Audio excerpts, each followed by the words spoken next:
Please take your seat. The show is about to begin. Presented by Front Yard Fantasy. I'm your host, Simon.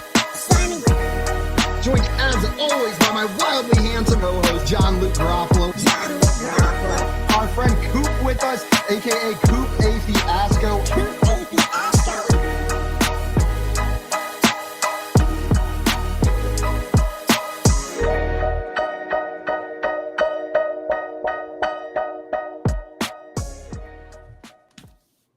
What's up, everybody? Welcome in and good morning. We are here on the Front Yard Fantasy Morning Show on Better Sports Network, like every morning. And we are coming off our first NFL game of the season. I'm your host, Simon, joined by my co-hosts, JL Garofalo and Coop A. Fiasco. What's up, boys? Football's back.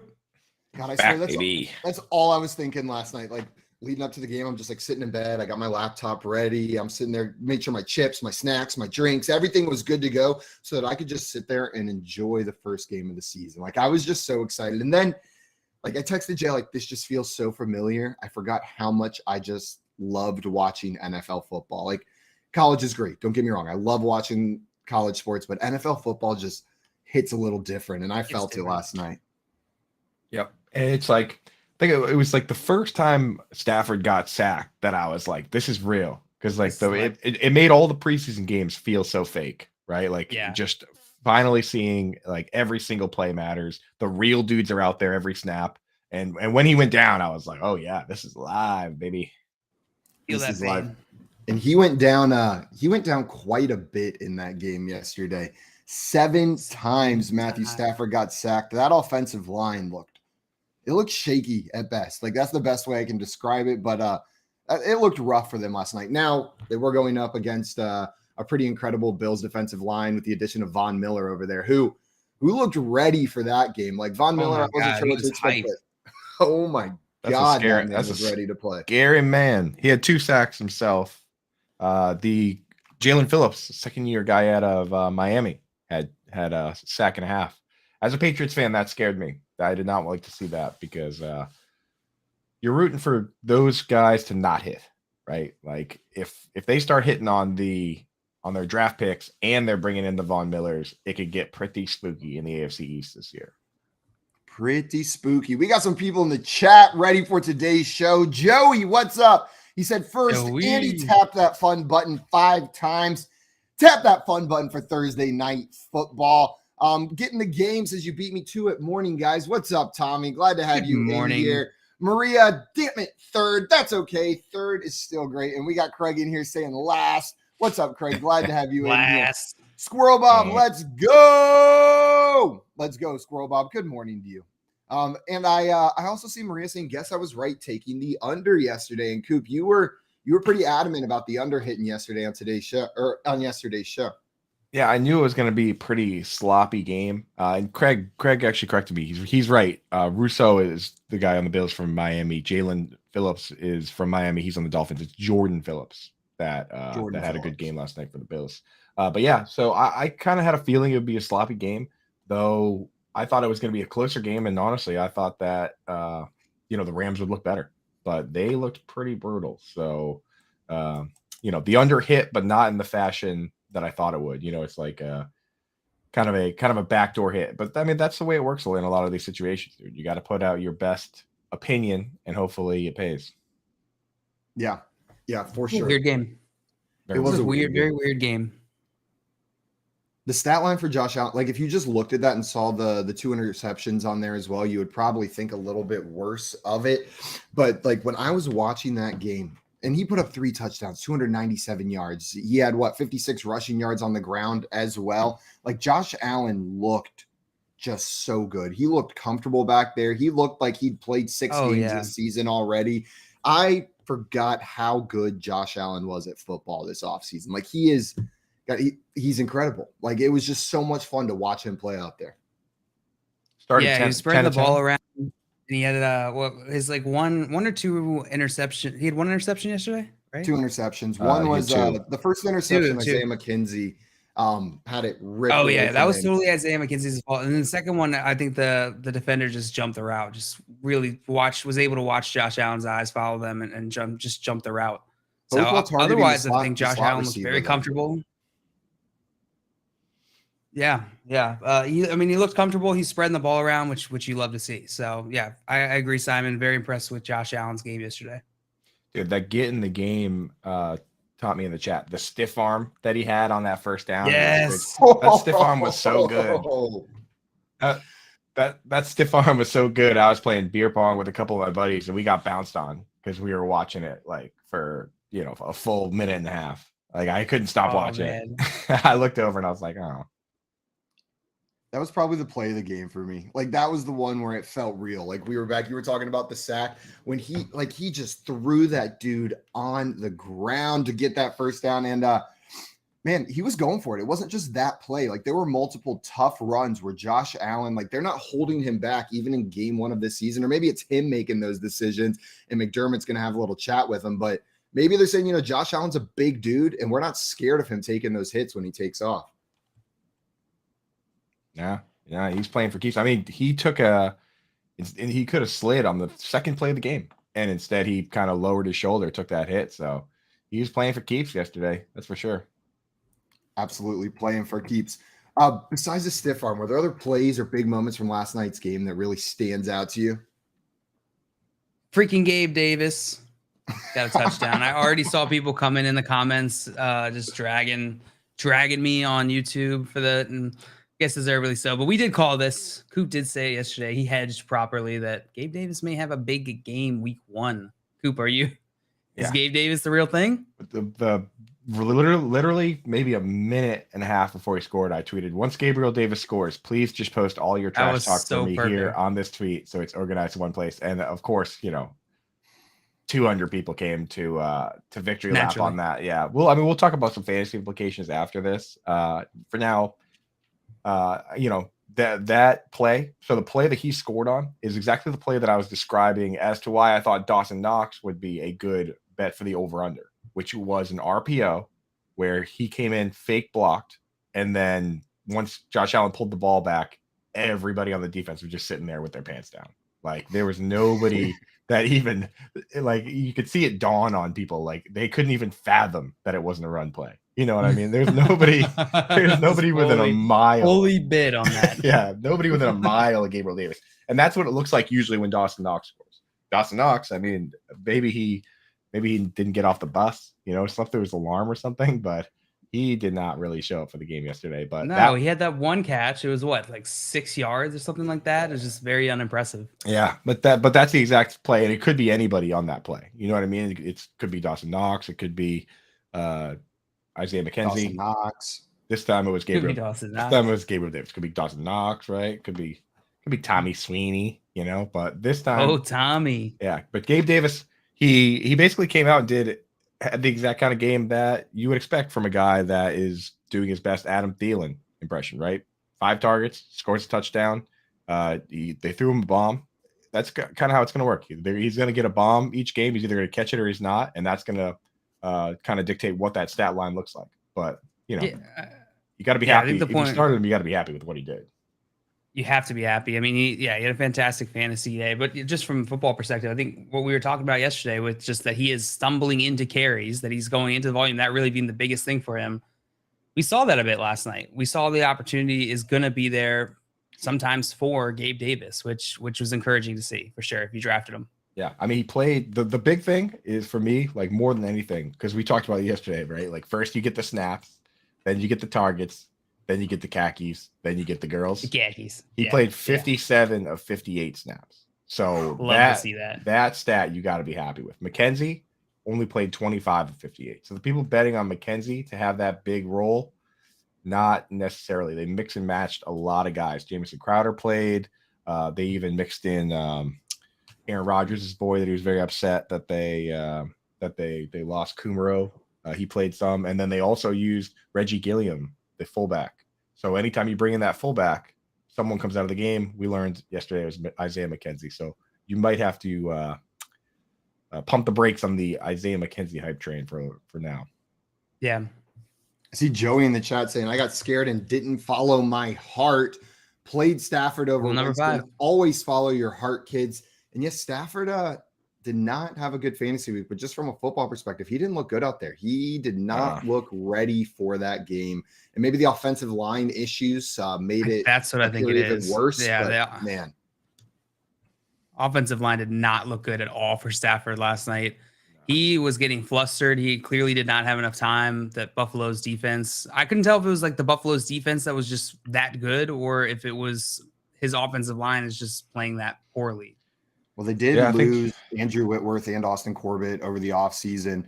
So they've got 2 new starters on that offensive line. So, I think it's probably the right answer probably lives in between the 2 options that you presented, right, JL? Like, this is a new unit. It probably is shaky to start the season. Doesn't mean it can't get better, but that Buffalo defensive line just looks nasty. Looks like the real deal. Like, they're going to be causing fits for whoever they're playing this season.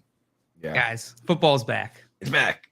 Football's back. We're talking football. We're talking real football. That's just one game. Wait for Monday, dude. Oh, my God. There's 10 games at 1 p.m. alone. I'm going to be freaking out on Monday. I'm able to watch. I was just gonna say I'm gonna be freaking out on Monday trying to talk about games. Like it's gonna be like, did you see Trey Lance and then Justin Jefferson? Like I won't be able to get a single thought out before I switch to a different game. Like a kid trying to like explain his Legos to somebody, just whatever comes out is gibberish. Just a kid trying to summarize an episode of like the Rugrats to someone. to like a full-grown adult. Absolutely. Do you guys have hope that this offensive line will get better? On that note, like we're talking that it probably was the Bills' defensive line against the new unit, making it look a little shaky. Do you think we're going to see improvement, or can the Rams pull what the Rams always do? And do they have any capital left to trade out there to get someone to shore up this offensive line? Are there any names on free agency? I feel like that's a classic Rams move. Yeah, they are the F those picks team, right? Like they'll go out and make moves. Punt those picks. Yeah, I mean those names probably. I mean it's just hard to trade now. Like if you were gonna make a trade, then you would have done it before week 1. You know, it's very rare that we see a super reactionary trade where they just go, "We need a right guard right now," and they go and get somebody. So I don't know. I think honestly, it was just the Bills schemed it up right. They kind of took away the outs. They kind of sat back in like a shell and gave him the underneath, right? So like that's why Cooper Kupp and Tyler Higbee got a million targets underneath. It was like looked like a classic Jared Goff game, like taking the easy route. But then whenever they tried to run something with a little more depth to it, they didn't have the time. So it was just I feel like the Bills did a great job scheming up that to stop them from getting the ball downfield to guys like Allen Robinson. Who, it was clearly like, good Lord. Yeah. Oh man, Allen Robinson. Clearly Cooper Kupp and Ben Skowronek were his safety valves, you know, whenever that he's starting to feel that pressure. That was super clear last night. Yep. Cooper Kupp, Skowronek over 19 yards. We hit on that one, folks. Hit on that. You're nailed it. Tommy, we always hit the important big one? Name ones, right? The big name bets. Yeah. The big money 19-yard over under bets. Those are the hot ones. That's our specialty. We specialize in Ben Skowronek. Dude, he smashed that 19-yard over under with a strong 25-yard performance. Man. Hey, my prize picks league, I hit on the Matthew Stafford over. It was the more on 1.5 rushing yards, and he got that on that third down. Yes. J-Wall texted me. I was like, yeah. How many yards was it? The Stafford rushing yards? Like 2, right? I think it was 2. Exactly. He had exactly 2. Yeah. And then you had no fears about a kneel down at the end of the game, right? You didn't even have to worry about that at all. Right. Totally forgot that was an option. That'll get you. That will get you. That will get you right there. No, Matthew Stafford was, I think he got jealous of the running that Josh Allen was doing. He's like, I'm going for it. You're one not rush for 2 yards. He's like, I could do this. And then he did it once and he was like, I can't do this. He got the first down. Put those old legs to use. I forget what the announcer said, but I feel like they were roasting him whenever he took off on that run a little bit. Like they were mocking the way he was looking while he was running. Like not like a high key roast. You know what I mean? Like they're professionals, but they were like throwing a little bit of shade at Matthew Stafford for some of that right there. Also, Tommy in the chat saying Kupp is also a wizard. Everyone knew the ball was coming to him, and he got himself open every time right where he left So off. good. That touchdown catch was incredible. Why is he so good, dude? Like, seriously. Why is I he have so no good? idea. He's just a route running I was thinking that all technician, night. a master. And the thing is, you hear it from other wide receivers too. And the crazy part is there are clips going back a while on this. Like before last season, you would hear it from people being like, this guy is the best route runner, or when they would ask who's the best route runner, they say Cooper Kupp, and I'd be like, really? Yeah. There's a ton of people that were saying that. Justin Jefferson, there's clips of him saying it. There's clips of there's like a ton of people that were saying it before, and then Wow. That's just how it panned out in the end. Yeah, Absolutely pretty crazy. We are about to break down the fantasy implications of this game. If you've got fantasy questions, or if you want to call in, tell us your thoughts about the game last night, brag about any big bets you hit on. We want to hear all about it. Make sure you download the Better Sports Network app so that you can call in and hang out with us today. We're going to be talking fantasy implications right after this, then hitting some news and playing some more hypothetically a little bit later today. And on the show in the back hour, Tyler Dragon is going to be joining us as well. He's an NFL and track and field reporter for USA Today. So stick around here on the Better Sports Network. It's Sports Talk done better. Moose, let's flip over to pools. The over 699.5 to get to 700. This has moved from a week ago it was plus 725. We're now at around 5-1, maybe 4.5-1, right? If you do implied probability, which we crunched some numbers, the implied probability would be 16.11%. That's an extra value, like an EV, right? So the other thing is versus righties batting 192 has 4 home runs, but versus lefties this season batting 385 and has 10 home runs. And that is with 142 plate appearances against righties and 104 against lefties. So less against lefties. I think this happens. I think he goes over 700. I also think that I have a list. I nerded out. I have a list of all the top guys that could potentially threaten 700. It's not as close as you think. Well, let's hear it. Let's hear it. Who's going to threaten 700? Giancarlo Stanton has 371 in 13 years. He's 32 years old. He averages about 29 per season. If you believe he could play 10 more seasons, and probably not, but if you do, he would get to 600. I'll give you the second guy that I have that could get to 600 if they play 10 more seasons. Mike Trout's got 338, 12 years. He's 30 years old. He averages about 30 per season. He would have 10 or more seasons. He would get to 638. That would be a pretty nice number. That would be a pretty nice number. So that's it. It's just Trout and it's Stanton. That's it. Of the guys that, if they're on their trend, can get to 600. Let me give you the next 5 that can at least threaten. Okay. Bryce Harper has 282 in 11 years, 29 years old, averages 26 homers per season, 10 or more seasons left. He would get to 568. Manny Machado, also 29 years old, also has been a part of 11 seasons, averages about 25 or 26 homers per season. He would get to 561 if he played 10. Aaron Judge, he has 208, 7 seasons, 30 years old, averages 30 per season. 10 more seasons, he would get to 508. Now, this is just what he's averaged. If he starts becoming a 45 home run guy, we could start spinning this forward to him being a 600 dude. Pete Alonso, 4 seasons, 137, averages 34. So let's give him 13 more seasons. I'm getting everyone to basically 39 years old. 13 more seasons would get him to 582. And then Juan Soto is the young buck. 122 is his home run total right now. 5 years, he's 23 years old, averages 24 per season. Your stride usually hit around 27, 28. So let's say that 24 turns into now him hitting about 35 or 40. 15 more seasons. 15 more seasons would still only get him to about 500. Wow. Call, chat, enter contests in real time. It's Sports Talk 3.0 with Better Sports Network.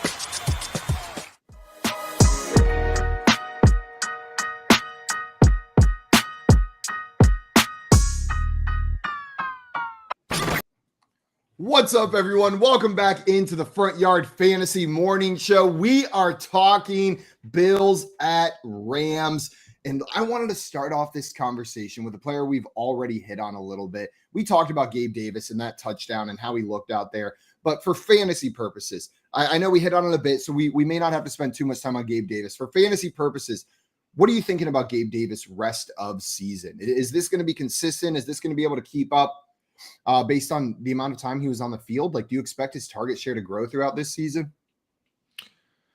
I mean, I think the target share should be pretty consistent. You should be probably somewhere between 50 and 20% target share because of the routes he runs. Like, he runs those high A-dot routes. So him being on the field is the big thing. And basically what you're going to get is, like I said, the same thing that you get from an Adam Thielen type player. You're going to get a guy that's running high A-dot routes, a guy that is great in the red area. And at the end of the day, he should be able to get you, at least 4 for 40. And he's either going to score a touchdown or he's not. So, he's a fine player. I think that if you did take the risk on him, you have to feel pretty good about it. But for me, I wasn't taking that risk a lot of places just because, the floor for some of those games is not going to be as exciting as you think. He only got 5 targets yesterday. Yeah, I think it's important to point out that we can't overreact to what we've seen in week 1, because every single year we get duped without fail. Week 1 has duped us every single year on some players. And so I don't think Gabe Davis is a player that is going to fall off a cliff. Clearly he is he's going to be the one who's going to be managing a decent amount of target share in this offense, and this is going to be a good offense. But I completely agree with Coop. We're not going to see this type of touchdown rate for Gabe Davis going forward. We're not going to see these types of big weeks all the time. Yeah, I mean, but to Coop's point earlier, he played almost every single snap in that game, which I love do to see. think we will see these kinds of games more often than we've seen in his past 2 years. It does look like they want him to be a bigger part of this offense. He didn't leave the field. So while I don't expect him every week, I think we're going to see these hit games from him more often than we have in the past. Now, in the past, it's been not super often, right? He's hit on 4 or 5 weeks in the season. Maybe we see it in 7-8 games, which would be an incredible season from Gabe Davis. And I would be wrong for not drafting him probably if he hits on that amount. So we'll see how it goes. But hot start for Gabe Davis in this offense. On the other side of the ball, wide receiver Allen Robinson, 2 targets, 1 reception, 12 yards. It did not look good. Are you hitting the panic button? I wouldn't hit the panic button. This is the first game that we're seeing Allen Robinson and Matthew Stafford together. It didn't seem like Matthew Stafford was super comfortable targeting Allen Robinson, but we already talked about the O-line issues. Matthew Stafford wasn't super comfortable, I don't think, most of the game. He was running around trying to make things happen. So I wouldn't hit the panic button, but I think we need to see them sort of slide into where they're going to be. What is going to be their rapport? What is this offense going to look like? Yeah. I mean, in the first half, at least, I'm still waiting for the final numbers to come up, but he played every single snap. So him and Cooper Kupp in the first half, at least from what I saw, played each of them played every snap of the 32. So at least you have that going. I mean, it could just have been, like I said, the Bills defense decided they were just going to take away everything over the top and let them dink and dunk underneath to Tyler Higbee and Cooper Kupp if they wanted to. Right. They, a lot of teams, people have been doing it to the Bills and to the Chiefs, where you run cover 2 shell over the top and just dare you to try and beat you underneath. So what needs to happen is Stafford needs to find a way to break through that. Right. It's like breaking the press. You have to find a way to get the ball deep, not just take what they want to give you. Because if they have a game plan and you go and you lean into it, this is what can happen. The game plan worked and you lost. You have to find a way to beat the game plan.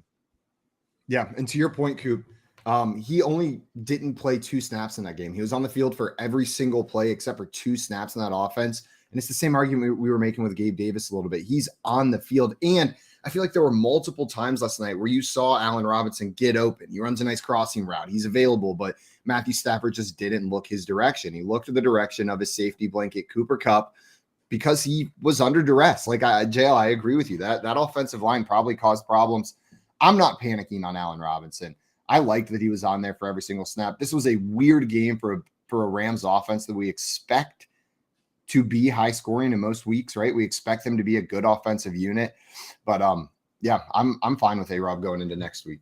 Now, as the chat is pointing out, I think it's too early to panic on Allen Robinson, but I don't think it's too early to panic on Cam Akers. No, sir. I'm Might have missed on Gabe Davis, but that was Cam Akers scary.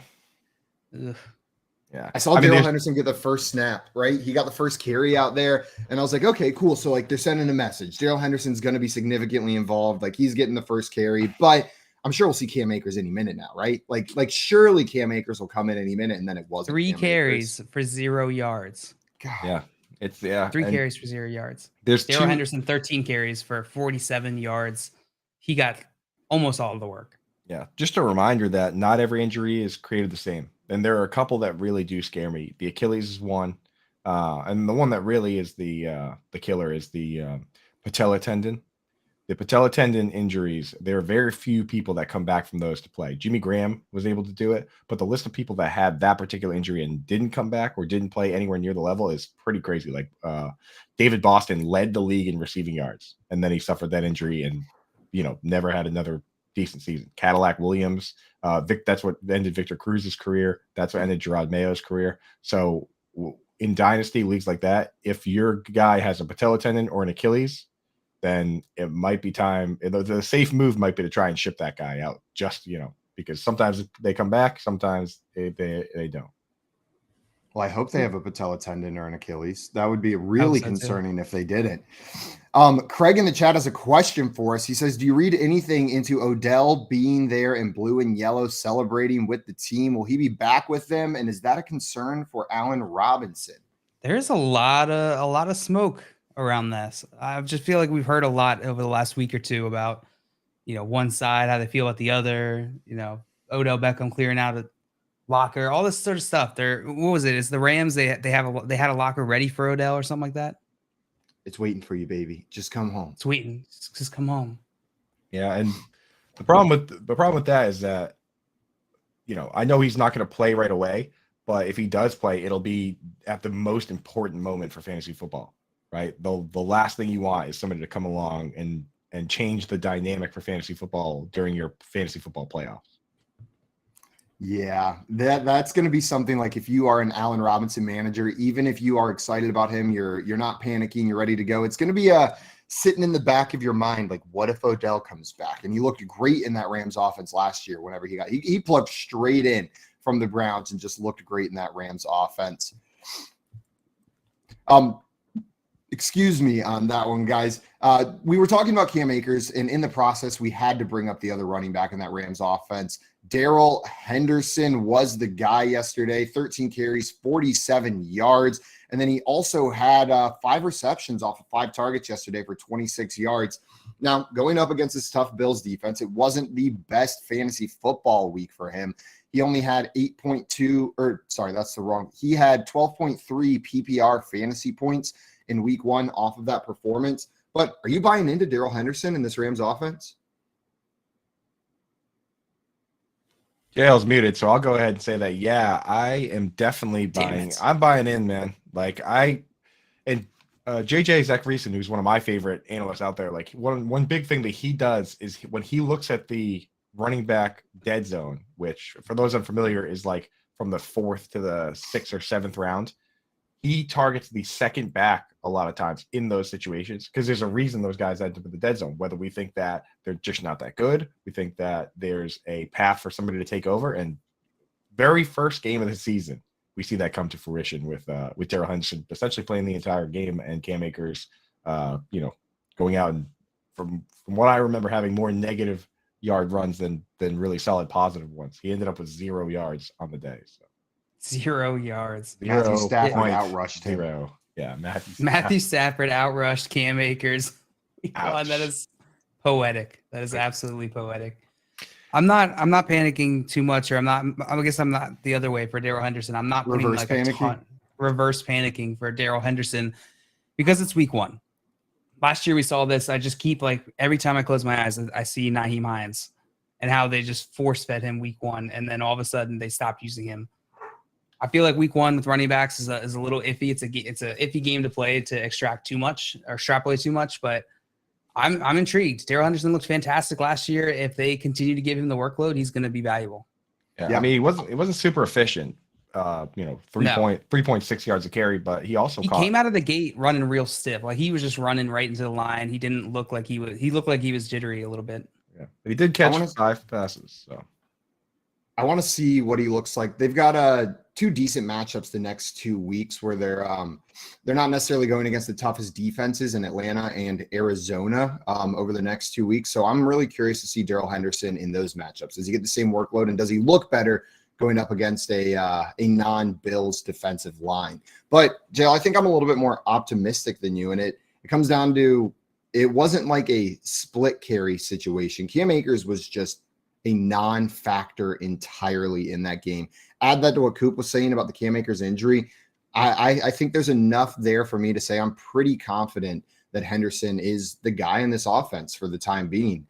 So if you drafted him, congratulations. I think you got a steal of a player. You got a starting running back in the back half of your draft, which is difficult to do. But yeah, hopefully it gets better for that offensive line. Otherwise, it may just not be if that offensive line and that offense looks like it did last night going forward, if we have to start panicking after another week or two of this, then it's still not going to be great with Henderson for you. Yeah. The other player that I'm excited about seeing over the next 2 weeks that I think has a lot of questions to answer for fantasy is Matthew Stafford. So was this just this Bills defense or is he washed? I saw people calling him washed, that this is the season where he falls off the elbows, doing too much. He wasn't ready to come back. Or is he going to get it right in these next 2 matchups against Atlanta and Arizona? God, you gotta love the internet. You can go from winning a Super Bowl to washed in like single 8 months, right? Love that. Absolutely love that.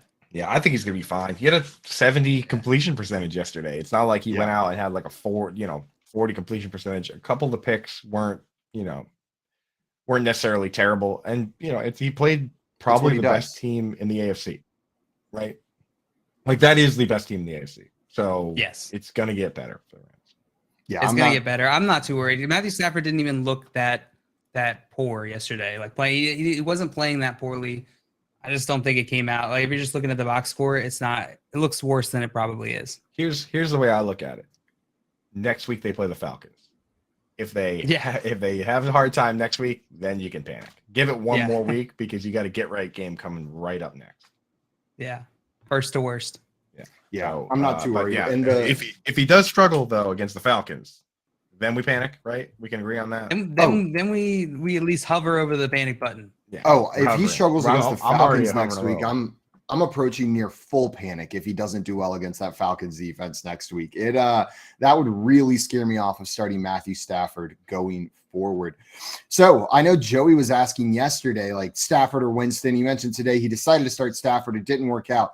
If you're Joey going into next week, the Rams going up against the Falcons, and then the Saints, who are the Saints playing next week? They've got the Panthers, or no, they have the Buccaneers that following week. Would you start Jameis Winston against the Buccaneers, or would you start Matthew Stafford against the Falcons? Like, are you trusting that get right game's going to happen? The good thing is that we have the luxury of seeing what Jameis Winston looks like this week, right? Truth. So but for me, Jameis Winston needs to come out and throw for 300 yards or 3 touchdowns or do something that makes you think that he's just blowing up this year. Otherwise, I'm starting Stafford against the Falcons, right? So the ball is in Winston's court here to blow up. But I mean, Stafford threw for 270 yards. Still threw a touchdown pass to Cooper Kupp. So I'm not super touchdown pass. Yeah. So for me, Winston needs to do something crazy for me to not start Stafford in that matchup. Yeah, Joey's saying I'll be starting Stafford. So Joey agrees with you right there. On the Bills side of the ball, I feel like the debate all offseason was Devin Singletary, James Cook, Devin Singletary, James Cook. Who's it going to be? And it seems like we may have forgotten a name that belongs in that conversation. Mr. Zach Moss actually had a role in that offense yesterday. There was a moment in the game, like at the beginning of the game, where I was going, oh my God, was the answer to this question all offseason actually Zach Moss? I don't think so. Devin Singletary seems like the main guy there, but we may be looking at a 2 to 3 headed RBBC monster from the Bills. Like, I don't think there's going to be one guy. Do you have confidence in any one guy from this backfield? A three-headed monster. Everyone, Bazinga. smash the fun button for that great joke from Coop. That's that fun button for Coop. That's it for me, folks. That's my time. I'm out of here. And I'm out. Yeah, no, but I mean, hey, as Joey pointed out in the chat, second most targeted Bills player. It went Stefon Diggs with 9 targets, Zach Randy Moss with 6 targets, and then lowly Gabriel Davis with just 5. So, I mean, if that's the way they want to roll, I want to see what this final snap counts look like on that. But Moss looked pretty interesting, right? He was fighting. He was fighting for his job. That was the note I wrote down while watching that game last night. Is he looked like he came to play. He was going to take every opportunity and make something of it, which I think could end up being a thorn in the side for a lot of fantasy managers who were just expecting Devin Singletary to be the guy there, or James Cook to supplant Devin Singletary and become the guy there. There it is. James, there it is. Get that fun button going for Trademark. Trademark. We will see. Man, James Cook. Oh, Poor that's guy. gotta hurt. That's gotta hurt. Like, I feel like all week you're telling yourself in the mirror, don't drop the ball. Don't drop the ball. Don't drop the ball. Like, first play, do not drop the ball. And then he drops the ball. Then he drops and then he's done. 1 carry for 2 yards. Fumble was it. 1 touch, 1 fumble. Yeah. So I have the snap numbers: 60% for Devin Singletary, 37% for Zach Moss, 5% for James Cook. Still waiting for Pro Football Focus and their army of minions to calculate all the information as to who played what pass snaps, who did the pass blocking, but once that's out, we'll update that. But now the thing with Singletary is that he showed us Singletary was one of the few guys in this game who is almost exactly who we thought he was, right? Yeah. He comes out, runs for like 6 yards a carry, brings the ball up and down the field so that somebody else can score the touchdowns. Like Devin Singletary is the quintessential water bearer, right? He just the carry wingman. the jugs of water between the 20s like every game so that somebody else can just slam dunk it, like just windmill it into the end zone, right? So like, and that's Take all the credit. Yeah, there's a few guys that could be in that scary situation. Now, the thing with Devin Singletary that you have to like is that, he was cheaper than some of these other guys, but there's a real world where guys like Miles Sanders or J.K. Dobbins have that same role, right? It's not a glorious role, but Miles Sanders himself came out and said, "Don't draft me in fantasy because that's how we do things," right? So you got to be careful with those guys. You need those touchdowns. That's why running backs get paid the big bucks in fantasy football. I love how he feels the need to just put that out into the world. Like, please stop harassing me. Right. Don't draft me in fantasy. Leave me alone. The thing is, he also came out and said, "I don't care about fantasy." Dude, that's like 20 at this point, probably 40 or 50% of the fan base plays fantasy football and cares about fantasy football. How hard is it for you to just say, I like the fans, fantasy football is cool, right? Like if I'm an agent and I have a list of clients, I'm going to my clients and I'm saying, "Hey, dude, you like fantasy football. You like money, right? Like you like fans. You want fans to buy your jersey, do you not? Let me give you money. Take the Austin Eckler approach. Play some video games and talk about fantasy football. People are going to like you more, right? And when people like you more, then teams like you more. They're going to buy your stuff. They're going to buy your stuff, right? Like, don't come out and say fantasy football is stupid. What are you trying to look cool? Yeah. Who are you impressing? Right. Of course we know it's stupid. I'm too cool for fantasy football. Why do you think we do it? Miles Sanders is like, "Yeah, I got a D on the test." He thinks that's cool. Like, do your homework, dude. Right? Hey, like, sometimes getting a D on a test is pretty cool. I will say, as someone who's done it quite a bit. Quite a bit. He's like that kid, though. You know what I mean? Like, yeah, I didn't do my homework. Like, dude, do your homework. Like, being smart is cool. Being the guy that people like is a good thing. So that don't being come out. said, Yeah. Don't be the fantasy fans that harass NFL players. Leave them the hell alone. They owe you nothing. Don't send them messages saying like, "Hey, what the hell? You didn't do it last night." Like, one, it's not going to change anything. It's just going to make you look like a jackass on whatever platform you're doing that on. But it's annoying. It's mean. Can you imagine if like you had a tough day at work, like things didn't go your way, your manager shoehorned you into a task that wasn't productive, and then you get home and your entire Twitter is flooded with just strangers harassing you about doing a poor job at work? Like that would be a nightmare. I would cry myself to sleep. Yeah, I know nothing about that. That's basically my Reddit account. Yeah, it's like you just described our life. I don't know what you're talking about. You're right. Like You're right. All the Gabe Davis. Preston Williams scores one touchdown. Yeah. Yeah, just cyberbullied for 6 months. Exactly, dude. Like when that is 100%. Slim 74 in the chat said nerd revolt. Yeah, I don't know why you're saying revolt. I don't know why you're saying imagine. I had to like send out a tweet like, "Hey guys, please organize your Gabe Davis hatred for me over here, so that I can easily parse through it." You know what I mean? Yeah, like, I definitely know how that feels. But yeah, don't tag the players. Definitely don't tag J.K. Dobbins because he will read that and he will come and kick your ass. Like I've seen him. He's a big dude. He reads every tweet. Bro. If he's a big dude and he reads every tweet, 100%, right? Like he's responding to anybody that's throwing smoke at him. I'm about to go tweet right now something really nice, and we'll see. The other day, Pete Overset had like a negative J.K. Dobbins tweet, but he spelt it Jaykay so that J.K. Dobbins wouldn't find it. That's hilarious. We are going to keep talking some more about this week 1 matchup shortly, and we'll continue our NFL rankings and play our favorite game over here, some Hypothetically. I'm excited. I love some Hypothetically on a Friday. I don't know. It's one of my favorites. So maybe I'm just speaking for everyone right here. I enjoy playing some Hypothetically. We'll be talking some more week 1 matchups because last night was just an appetizer for us. So stick around here on the Better Sports Network for all that coming up and more. Make bets and follow your fantasy team while you buy, sell, and trade collectibles in real time. Only on Better Sports Network. Divisions. Why? In 12-team leagues, why do we have multiple divisions?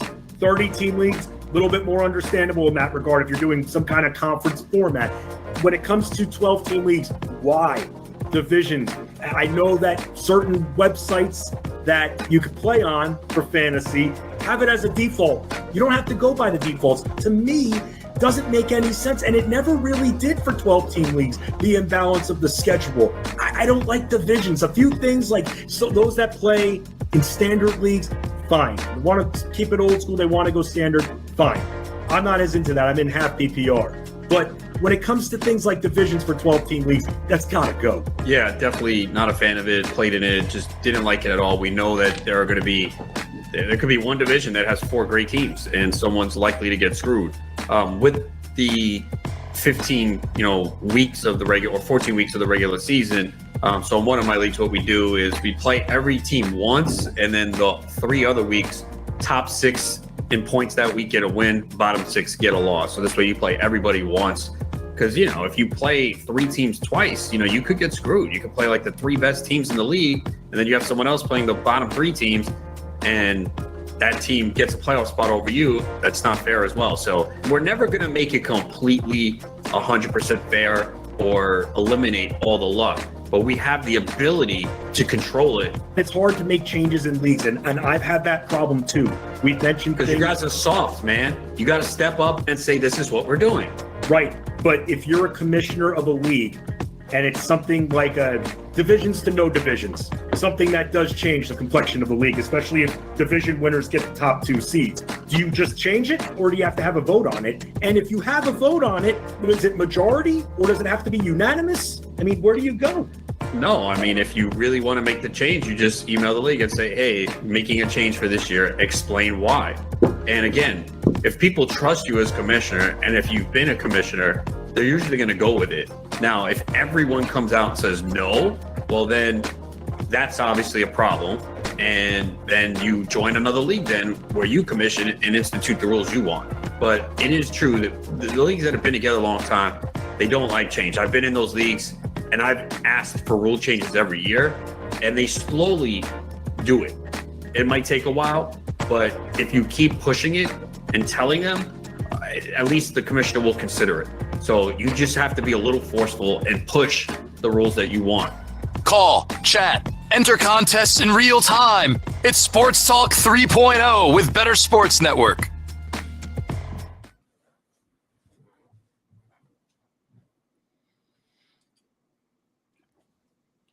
What's up, everyone? We are back. Good morning here on the Front Yard Fantasy Morning Show on Better Sports Network. And we have some news to break down. I know we want to keep talking Thursday Night Football. We could do that for a full 3 hours. I'm sure it'll come back up as well. We got to hit on some of these things that happened. Prepare us for the next slate of games coming up. The first one, I just wanted to get this one out of the way. I saw people freaking out about it yesterday. Don't freak out. Christian McCaffrey was added to the injury report with a shin injury, but he did practice in full on Thursday. The injury was just a cleat he took to the shin. It's a cut. He's fine. He's fine. Don't panic. Don't victory lap and say, I told you he couldn't stay healthy. He's totally good to go. You're going to have to wait on your injury victory lap, which is the worst kind of victory lap. Dude needs stronger shins, bro. Stronger shins, this wouldn't have happened. He should have been exercising his skin. You know what I mean? Get that thicker skin so that a cleat couldn't cut it. Where's your skin exercises, man? Listen, if your skin is injury prone, you're in trouble. Never skip. I can tell you from experience. Never skip skin day. That's what I would say. You can never skip skin day. It's very important. This is like I think I've told you guys this before. I'm just gonna say it right here. Skin. I'm gonna sound so weird. I'm just gonna out myself right here. Skin freaks me out. Like because you told us actually on this show. Oh, it can come off. And it can open up, and that is disgusting. So on to the next segment. It's so gross. Kenneth Walker was officially a DNP in Thursday's practice, did not play. So it is looking more and more unlikely that we're going to see him out there in week 1 after that hernia surgery. Just wheels up for Rashad Penny. You good to go starting him? Week 1? Here's the thing with Rashad Penny. Last year he had a bunch of monster games, right? But they were against the Bears, the Texans, the Lions. These are all bottom 10 teams in run. And one was against, very nice job. One was against the Cardinals, who were quietly also the 12th worst team versus the run. So to me, he seems like a Damian Harris type matchup dependent play. In a game where you think they're going to win, then you wheel him out there because winning is the luck. So rushing is the luxury of the winning team, really, right? So like Damian Harris would have monster games when they're winning. When they're losing and they have to throw, they don't throw to him. Rashad Penny's never had 10 receptions in the season. So they might be using DJ Dallas, Travis Homer, somebody else on those snaps. I don't think they're going to win this week, so I'm not sure it's a great play. So suck it, blitz. I think the Broncos are going to win. How about that? Yeah.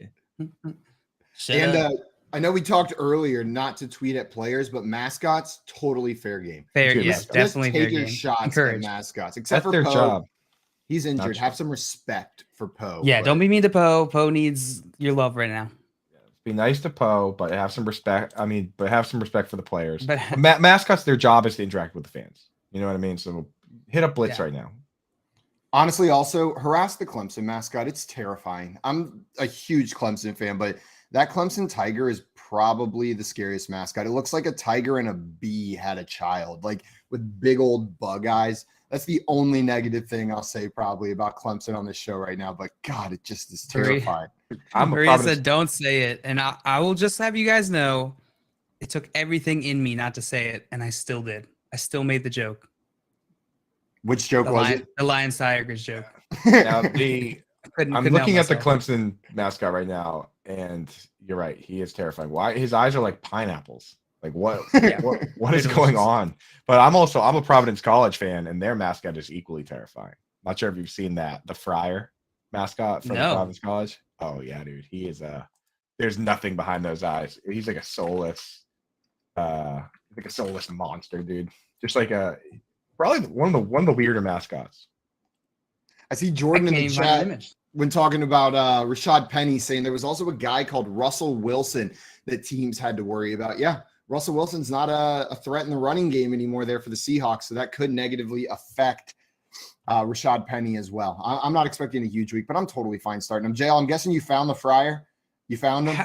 How? How is this a thing? And why? Why? Here, who saw that and was like, yes, that's it. That's the mascot. We're going to build our school around Horrifying. This dude. face. Yeah. Oh my God. Mm-hmm. Oh yeah, that is straight out of a horror movie. Google Providence Friar mascot right now. What in the world? That is. I thought you guys were exaggerating. No. You win, Coop. You win on that one. Getting the game wants to know: is it a frying pan? Yeah, it's the world's most terrifying frying pan. Yep. Is what that mascot is right there. Coop, I got some bad news for you, Mr. Tight End.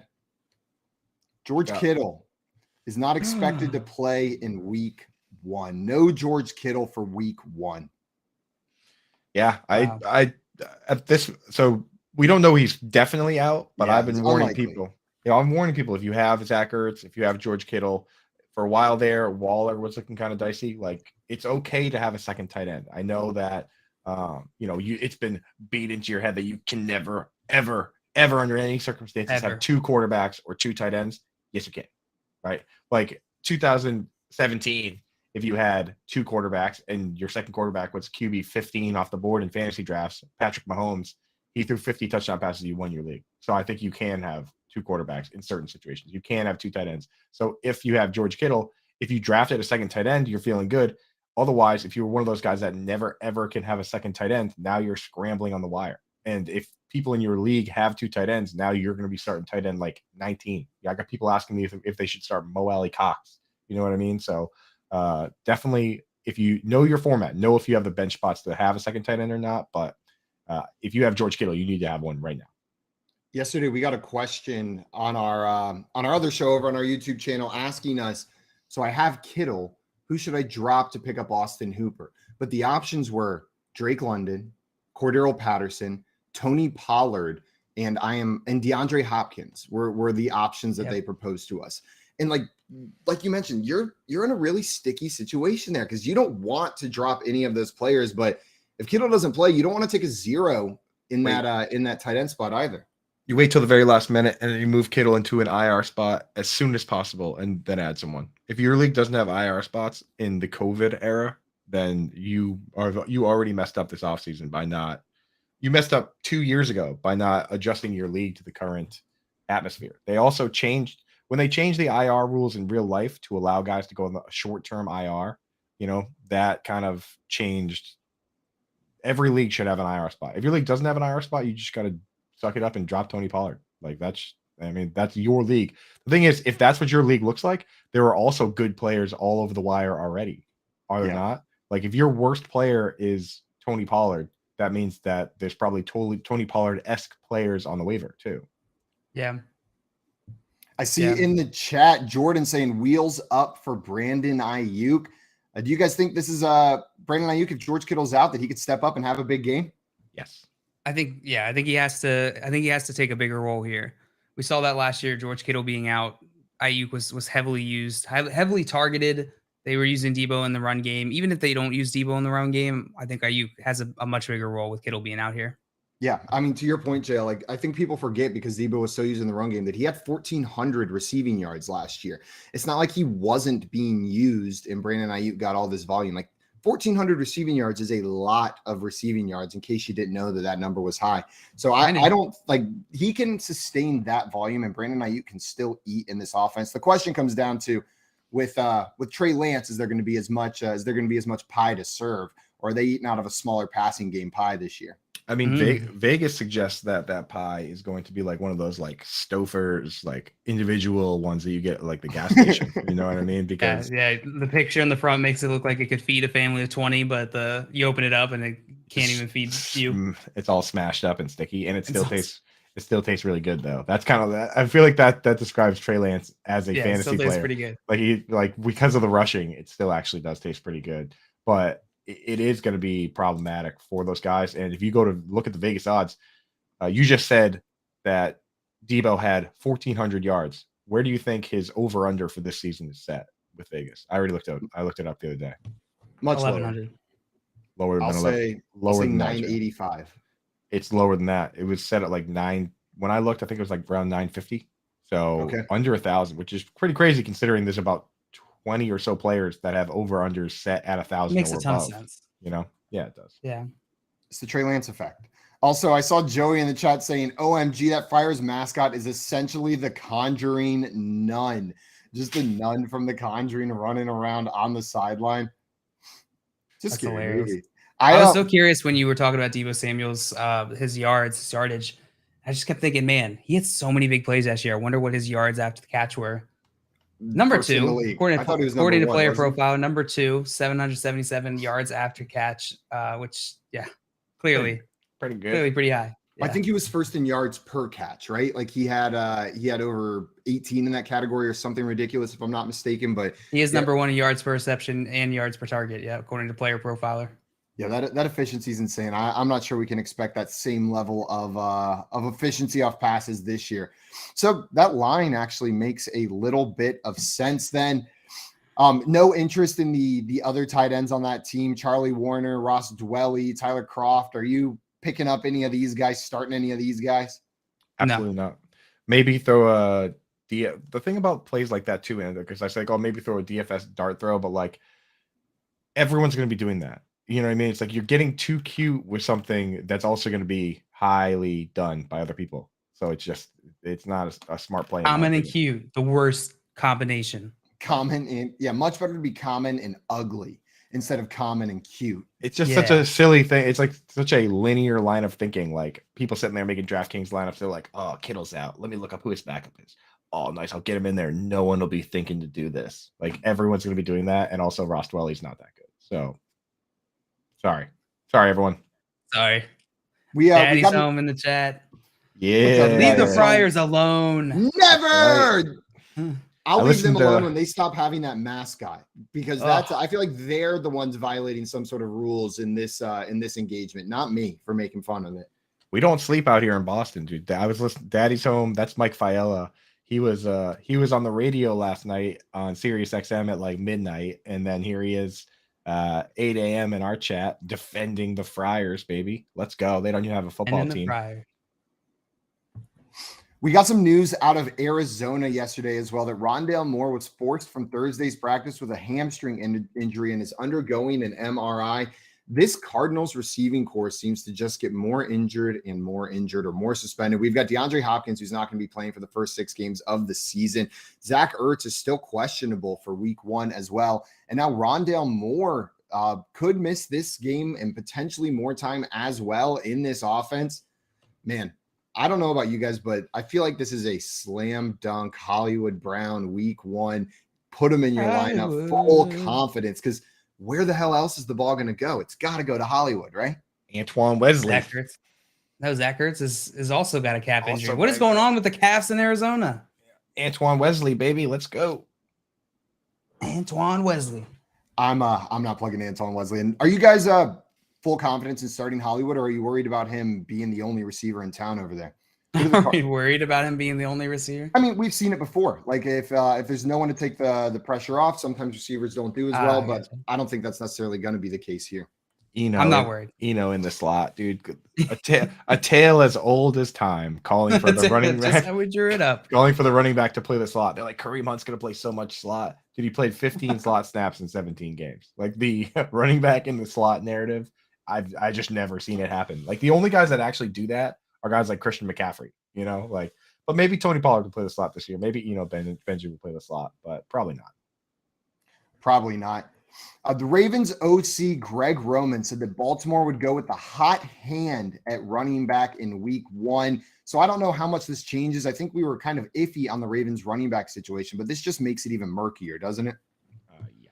That's what we expect. This is exactly what we expected, with J.K. Dobbins being unclear whether he's actually going to play in this game. This is exactly what we heard from from our beat writer who came on earlier this week as well. It's going to be Mike Davis mixed with Chase Edmonds. Absolutely. Yeah. If I can avoid playing some of those guys week 1, if J.K. Dobbins is healthy, if he's playing in this week 1 matchup, given that they're saying they're going to ride the hot hand, he's coming off an injury, are you plugging him into your starting lineup? How much confidence do you have playing J.K. Dobbins this week? It really depends on what I drafted him to be. There's a lot of people that have him as their RB2, and you might not have a better option. Like they're still the Ravens. They're still the team that just a year or two ago set the all-time record for rushing yards as a team, right? So they're going to run the ball. They're going to be successful at it. So It's just a matter of how many snaps he gets, but you might not have other options. Now, if you do have other options, I feel like it's pretty obvious not to put the guy in who hasn't played at all this offseason, right? Yeah. We're getting in the chat, everyone blowing up saying it's actually Kenyon Drake, not Chase Edmonds. Chase Edmonds traded to Baltimore.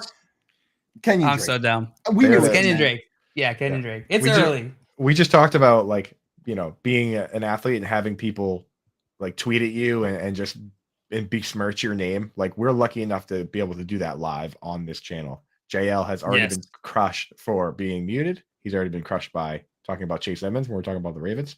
Crushed for never winning a game. Chat, why don't we try and guess what we're gonna crush JL for next? Yeah, throw in your suggestions in the chat and we will probably do them. I saw Tommy in the chat earlier after I mentioned hypothetically was my favorite game. He said, my favorite game is counting how many times JL will forget to unmute himself, and JL should have to take a shot every time he does it. JL, that'd be a fun game. But by 9 a.m., you'd be having a fun day by 9 a.m. at that point. Also, muted Joey right in the chat, or no, I saw Tommy in the chat asking, you think Lamar gets the contract done by today? I don't know, but after hearing what the Ravens beat reporter said and seeing the reports coming out, I don't think it matters for fantasy this year. Lamar Jackson seems ready to play out on his rookie deal without another contract and then see what happens from there. So I hate to say it, but I don't think it matters. I'm not holding my breath for that news to come out because Lamar Jackson's going to play regardless, it seems like. Yeah, I think it's unlikely he gets a deal done today, but I think it's very likely they get a deal done at some point. Yeah, based on what we heard from Clifton Brown, he basically said that Lamar is fully bought into the team. He's not even, making it. It's not a holdout guy. Not a holdout guy. So yeah, I think he's going to play, and it shouldn't be a problem for fantasy for anything. It's not like he's going to not run the ball because he doesn't have a guaranteed money deal. Philly Mac really trying to keep us honest in the chat says it's okay. So JL, you're good. You made that mistake, but there's 3 of you. One of you should have picked that up. So Coop, really. We're the ones at fault here. Philly Matt giving JL a pass, but what are we doing? We didn't. I'm exonerated. I actually 100% heard that, and I was just trying to move along as quickly as possible. Believable story. Just throw me under the bus. Usually happens. JL, Josh Jacobs in Baltimore, I think is going to be fantastic. I think it's going to be great. Yeah, and Rashad Penny behind that in that Baltimore offense. In that really Baltimore, rushing Baltimore offense, should absolutely kill it. Everyone clip these and post them on JL's timeline. Yeah. Without context. So that we could be like, this guy. For months. Yeah. We are down to our top 10 teams and NFL teams that we're ranking. We are going to continue that next. And maybe that game last night affected some of how we're viewing these rankings going into this week. We're going to play some more hypothetically and then talk some more week 1 matchups. And Tyler Dragon, NFL reporter for USA Today, is joining us a little bit later today as well. So stick around here on Better Sports Network for all that coming up. And follow your fantasy team while you buy, sell, and trade collectibles in real time. Only on Better Sports Network. Last guy was Joe Mixon that I mentioned landed in this Warren Buffett school of investing when it comes to fantasy football. Maybe undervalued. A track record, a guy who can do it for 18 weeks. And you kind of play the long game with Mixon. It's not like these, 5 or 6 just massive games. It's kind of just making his way through the season. Now, Ray, anybody who looks at ADP or has done any drafts, he's a first-round pick. You may get him early in the second round. So undervalued, this whole idea may be for naught. But do you feel that Joe Mixon, maybe he doesn't belong ahead of Derrick Henry or ahead of Dalvin Cook or, ahead of, Saquon Barkley or even Christian McCaffrey. But should he get more credit for what he is? I mean, is Joe Mixon an overlooked stud that we aren't giving credit to? Mixon looking for a running lane. Great move. Get to the sideline. Touchdown. Bengals as Mixon takes it 11 yards into the end zone for the Bengals score. Great job by Mixon to get away from Troy Hill, who was in position, unblocked to make the tackle. Joe made a jump cut to the left and took it in for the Bengals score. Call, chat, and enter contests in real time. It's Sports Talk 3.0 with Better Sports Network. I would take Joe Mixon ahead of every name you listed. I'm not taking McCaffrey. I'm not taking Henry, Dalvin Cook. I'm not taking those guys. ahead of him. Last year, if you look at Mixon, he was 3rd in the league in touches. He was 8th in the league in yards from scrimmage. He scored a touchdown a game, and I don't think that the offense is going to be appreciably different this year in Cincinnati. They're returning the skill players. They've improved their offensive line. If anything, that will help Mixon out. He's clearly going to dominate the backfield in touches. I know there have been these stupid reports that people have clung to. Oh my God, he's not going to play every 3rd down. He didn't play every 3rd down last year. We talked about this so much. There was one running back in football who played 80% of the snaps last year. One, and it was Najee Harris. Jonathan Taylor, who's the number 1 running back, quoting everyone, played 69% of the snaps. So, yeah, is he going to miss some 3rd downs, Joe Mixon? Yeah, who cares? They all do. He's going to be one of the league leaders in touches. He's the guy at the goal line. He catches passes. And again, I'm taking him in the top 5 at the running back position without question, and I'm always taking him ahead of CMC and Henderson. Value investing. It's worked for Warren Buffett. We'll see if it works for fantasy players this year. Again, Joe Mixon on that list. Call, chat, enter contests in real time. It's Sports Talk 3.0 with Better Sports Network.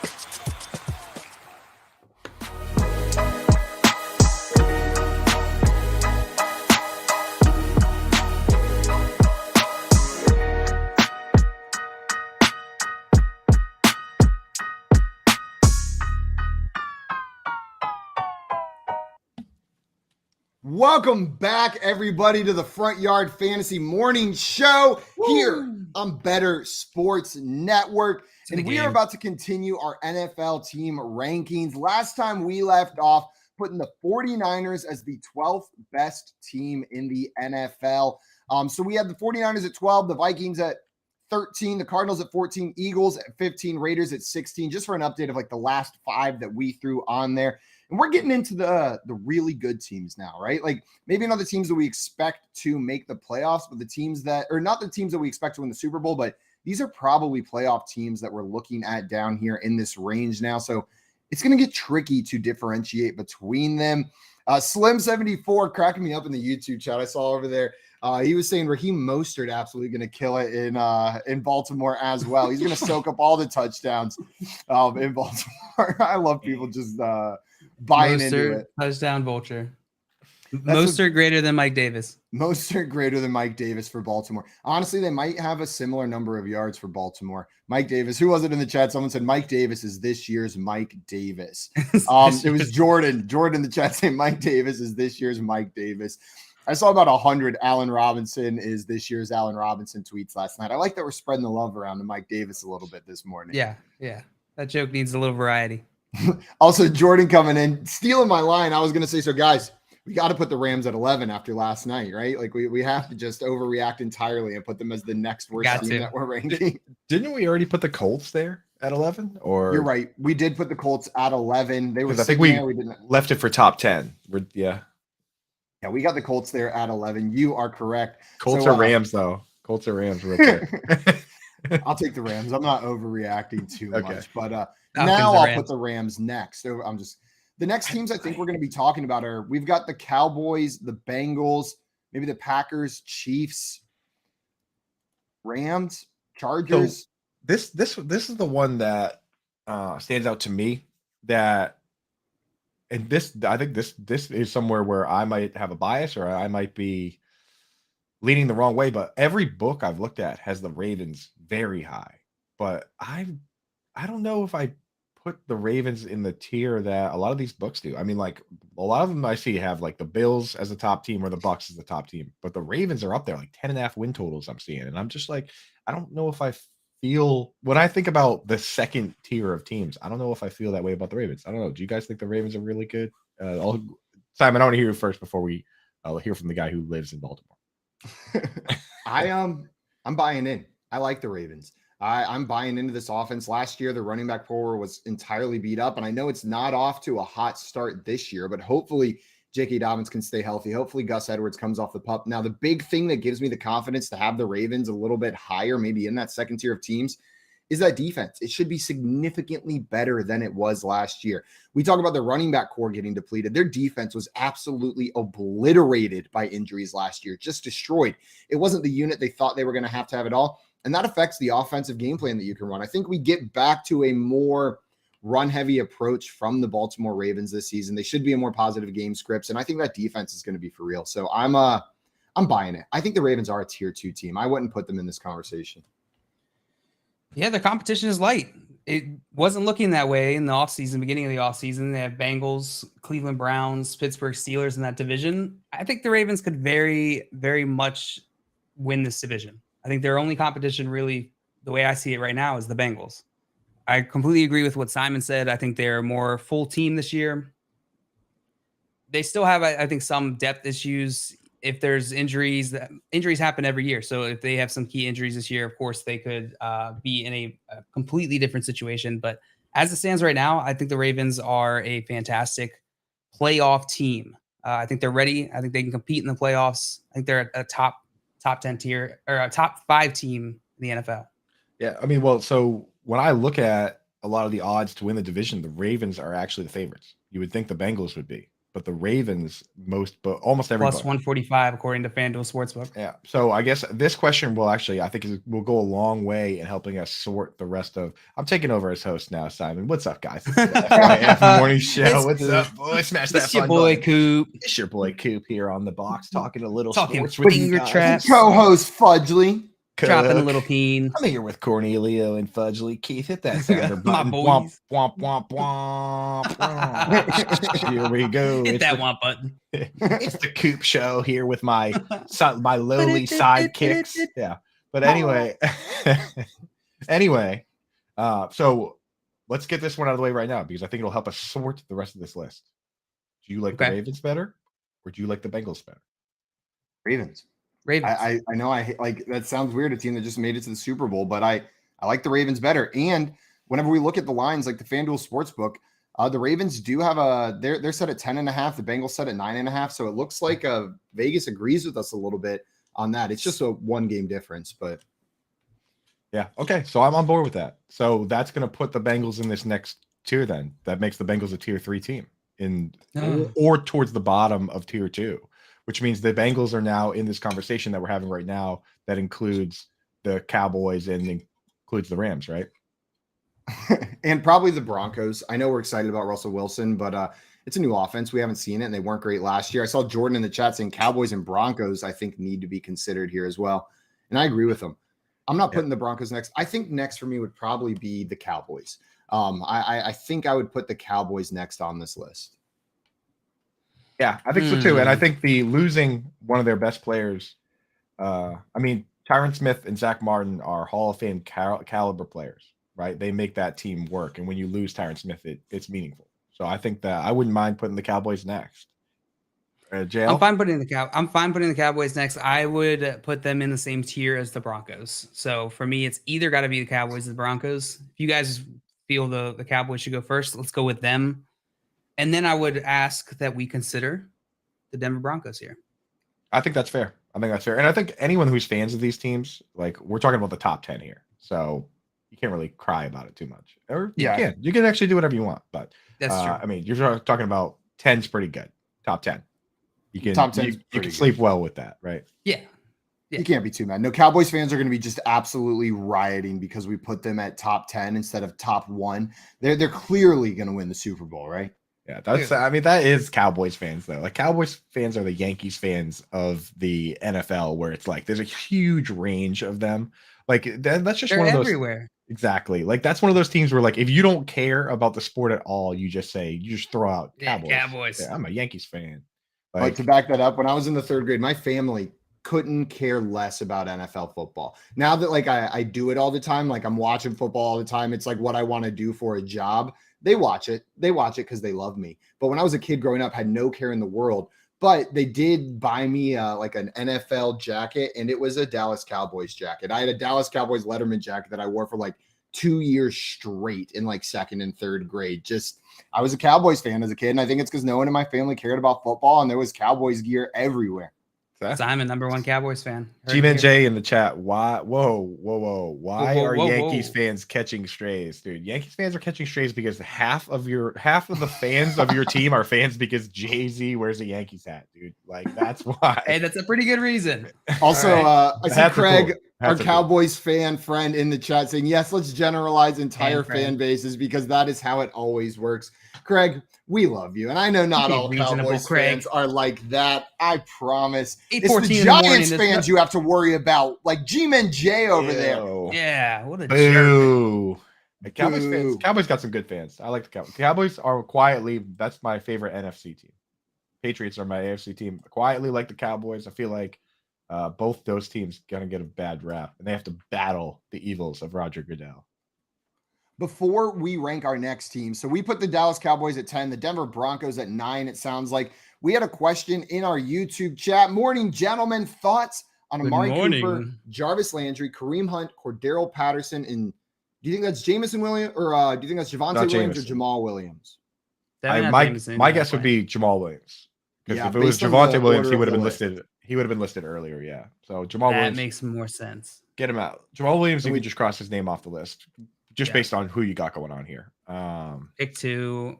I would rule out Landry and Hunt. I'm going Cooper and Patterson here.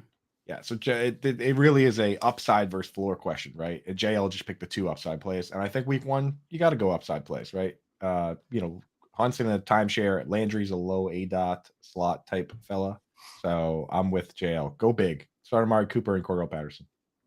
Yeah, maybe Jacoby Brissett will just hammer Amari Cooper all game.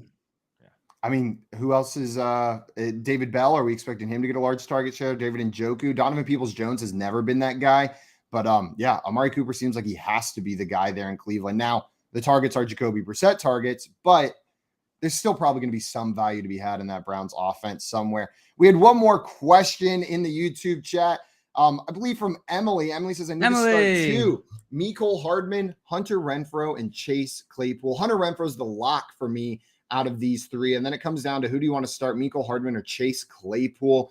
Coop, which one of those 2 players are you starting? Or is it those 2 and not Renfrow? Am I speaking for you too early? As crazy as it is, so I've been very much off of Renfrow this offseason just because I looked at the stats. Like just when Darren Waller played, he was wide receiver 24. When Darren Waller didn't play, he was wide receiver 4. And now they add Devontae Adams to the mix. That said, I couldn't help but think about Hunter Renfrow last night when I was watching Cooper Kupp, and I'm very familiar with that dilemma. It's just like I'm watching, thinking about Hunter Renfrow. Just up at right. Those grapes taste good, like the Clemson guys, dude. Yeah, but I'm watching Cooper Kupp run these arrow routes with precision, and it just brings me back to what everyone says about Hunter Renfrow and how he is a route running technician. And in a Josh McDaniels offense, I mean, people were calling for Hunter. It's so weird that people demand that all the white wide receivers trickle their way over to the Patriots, right? But if you go back and look, there's all these tweets even from way before it was even on the radar that McDaniels could go over there.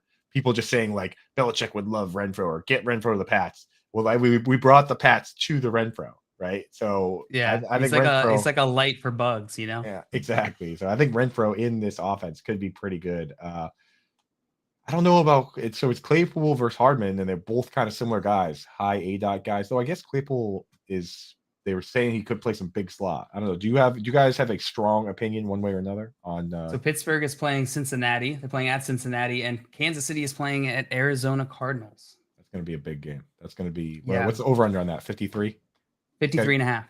That's the highest of any game. Yep. So you could lean into that narrative.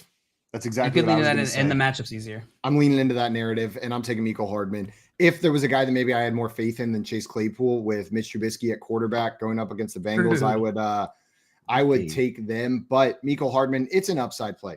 You're hoping for a touchdown, right? And you're hoping maybe for a decent sized role, but in a high scoring game or an expected high scoring game week 1, I'll take that player. I'm going Renfrow and Mecole Hardman. You get another shot, Mecole Hardman. I'll go Claypool and Renfrow. Claypool over Hardman. I'll go Claypool over Hardman. I'll break the tie here, and I will go with Mecole Hardman and Renfrow. And I mean, it's Pat Mahomes versus Milky Trubisky, my man. Trubisky. It's not that it's hard to argue with. It's not that difficult of a decision when you really think about it. Yeah. We had one more question from Daddy's Home FF in the chat. Wants to know week 2, start Cam Akers or just leave the spot open? So would you plug Cam Akers in or just leave your running back spot blank? I think I'd rather leave it blank. I mean, after I saw a handful of negative 3-yard runs, I'm a little worried that Cam Akers might give me negative points. So, I think I would rather just forfeit. Yeah, I'm not moving too far. I'm not moving Cam Akers too far into my lineup if I can avoid it. He'll just sneak up there and then I'll throw him back down. I'm probably not going to be brave enough to start him if I had to make that decision in any leagues. I think the team that we mentioned next that was in this tier was the Cincinnati Bengals. I know it hurt a little bit when we were talking about, but Coop, you brought it up that they have to be in this tier with these other teams. So in my mind, I think the next team up is probably the Cincinnati Bengals. Yeah, you're probably right. I mean, we're not going to put the Bengals ahead of the Chargers, right? Can't. I don't think so. Yeah. So we can't put them ahead. If we're, that's why I was like, that question would help us sort things out, right? Because if we're saying they're not going to win the division, but we're also saying the Chargers are going to win the division. We think the Packers are going to win the division. We think the Bills everybody are wins win the division. We think you get a division. You get a division. You get a division. Smash that fun button. Maybe you'll get a jersey. Smash today, that fun button. right? You'll get a division. Maybe in the box break. So I think the Bengals got to be next, and then from there, this is going to get a bit harder. Yeah, this gets a little bit harder after that. We will be continuing these rankings throughout the week. Oh, I guess it's the end of the week. We got to hit some more of these at some point during today's show. Let's wrap them up today. Let's wrap them up. We can probably hit a couple more of these. Who would be next after the Bengals in your mind? Is it the Chargers or is it the Packers? It's Packers for me.